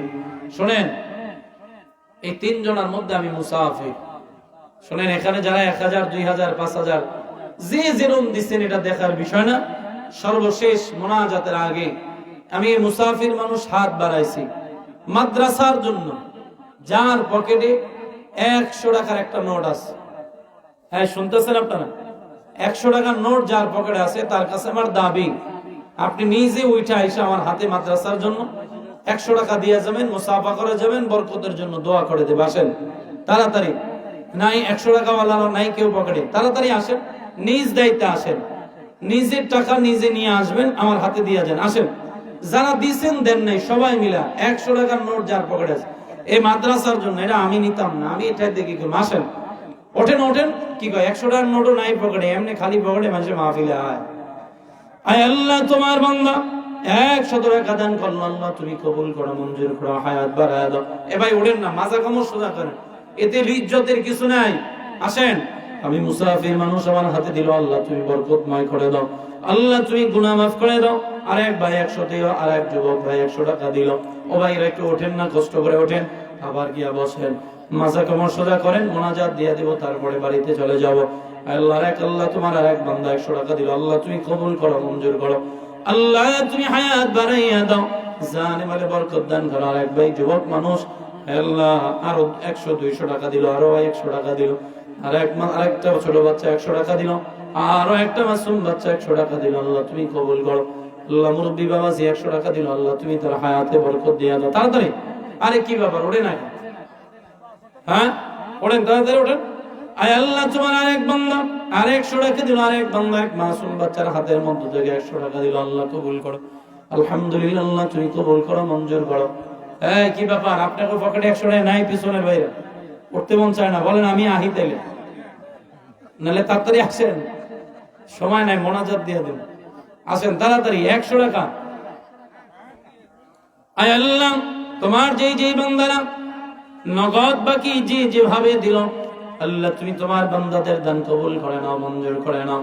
হায়াত এর রুমাল ছাড়তাম নাই, 10টা 5টা লেগে রুমাল ছাড়তাম না, 100 টাকা করে নিম খালি, তাড়াতাড়ি। আল্লাহ কবুল করো, মঞ্জুর করো, হায়াত বাড়ায় দাও। আরে ভাই দিল কিছু টাকা, আল্লাহ তুমি কবুল করো, মঞ্জুর করো। মোহাম্মদ ইউসুফ ভাই, ইউসুফ 5,000 টাকা দিবেন। ইউসুফ ভাই 5000 মারহাবা কোন। আল্লাহ তুমি কবুল করো, মঞ্জুর করো, হায়াত বানাইয়া দাও, জানে মালে বরকত দান করো, বাইতুল্লাহর মুসাফির বানাও। আর এক ভাই 200 টাকা দিয়ে গেল, আল্লাহ কবুল করো, মঞ্জুর করো, হায়াত বানাইয়া দাও, জানে মালে বরকত দান করো, বাইতুল্লাহর মুসাফির বানাইও, কোটি টাকার মালিক বানাইয়া দিও, বলেন আমিন। আর নাই 100 টাকা নাই।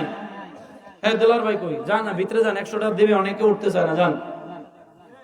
এই রুমাল যাইবো না, 10টা 5টা তুলতাম না, 100 টাকা সোয়াগ কিরা উড়ো দেন। আয় আল্লাহ, ছোট একটা মাসুম বাচ্চা 100 টাকা নিয়ে আসলো, আল্লাহ তুমি কবুল করো, মঞ্জুর করো। 100 টাকা ছাড়া নিবেন না। ইমাম হোসেন, আল্লাহ তুমি কবুল করো, মঞ্জুর করো, হায়াত বাড়ায় দাও, জানে মালে বরকত দান করো, বাইতুল্লাহর মুসাফির বানাইও, কোটি টাকার মালিক বানায় দিও, বলেন আমিন। আয় আল্লাহ, তোমার এক বান্দা যুবক মানুষ 100 টাকা দিয়ে গেল, আল্লাহ কবুল করো, মঞ্জুর করো। আল্লাহ সম্পদে বরকত দাও, ভবিষ্যৎ জীবন উজ্জ্বল করার তৌফিক দান করো, আমিন। শোনেন, এখন দোয়া হয়ে যাবে, দোয়া করব, সবাই সবার জন্য দোয়া করবেন। সভাপতি সব অসুস্থ, কথাবার্তা আছে কারো কোনো? হ্যাঁ বলেন, তাড়াতাড়ি বলেন, শেষ করেন। গরম পানি আছে, দেন দেন, মাইক ঠিক করে দেন। আসসালামু আলাইকুম ওয়া রাহমাতুল্লাহ। আমরা মাহফিলের শেষ পর্যায়ে পৌঁছে গেছি, একদম শেষে এখন দোয়া হবে। আমরা আমাদের এই মাহফিল বাস্তবায়নের জন্য যারা কষ্ট করেছেন, বিশেষ করে আমাদের দেলোয়ার ভাই, আমাদের সেনাবাহিনী দেলোয়ার ভাই এবং মাইনুদ্দিন ভাই, মহিউদ্দিন ভাই, নন্নবী ভাই, আরো অন্যান্য যারা সোহাগ ভাই, যারা এই মাহফিলের জন্য সার্বিকভাবে সহযোগিতা করেছেন, চেষ্টা করেছেন এবং এটাকে সাফল্য করার জন্য তারা রাত দিন পরিশ্রম করে এই পর্যায়ে নিয়ে এসেছেন। আমরা মাহফিল শেষ সময় পৌঁছেছি। আমাদের প্রধান মেহমান হুজুরের কাছে দোয়া প্রার্থী, তাদের জন্য দোয়া করবেন আপনি, এবং আমাদের মাদ্রাসাকে আল্লাহ তাআলা যেন কিয়ামত পর্যন্ত দায়েম কায়েম রাখেন, এজন্য হুজুর দোয়া করবেন। আমাদের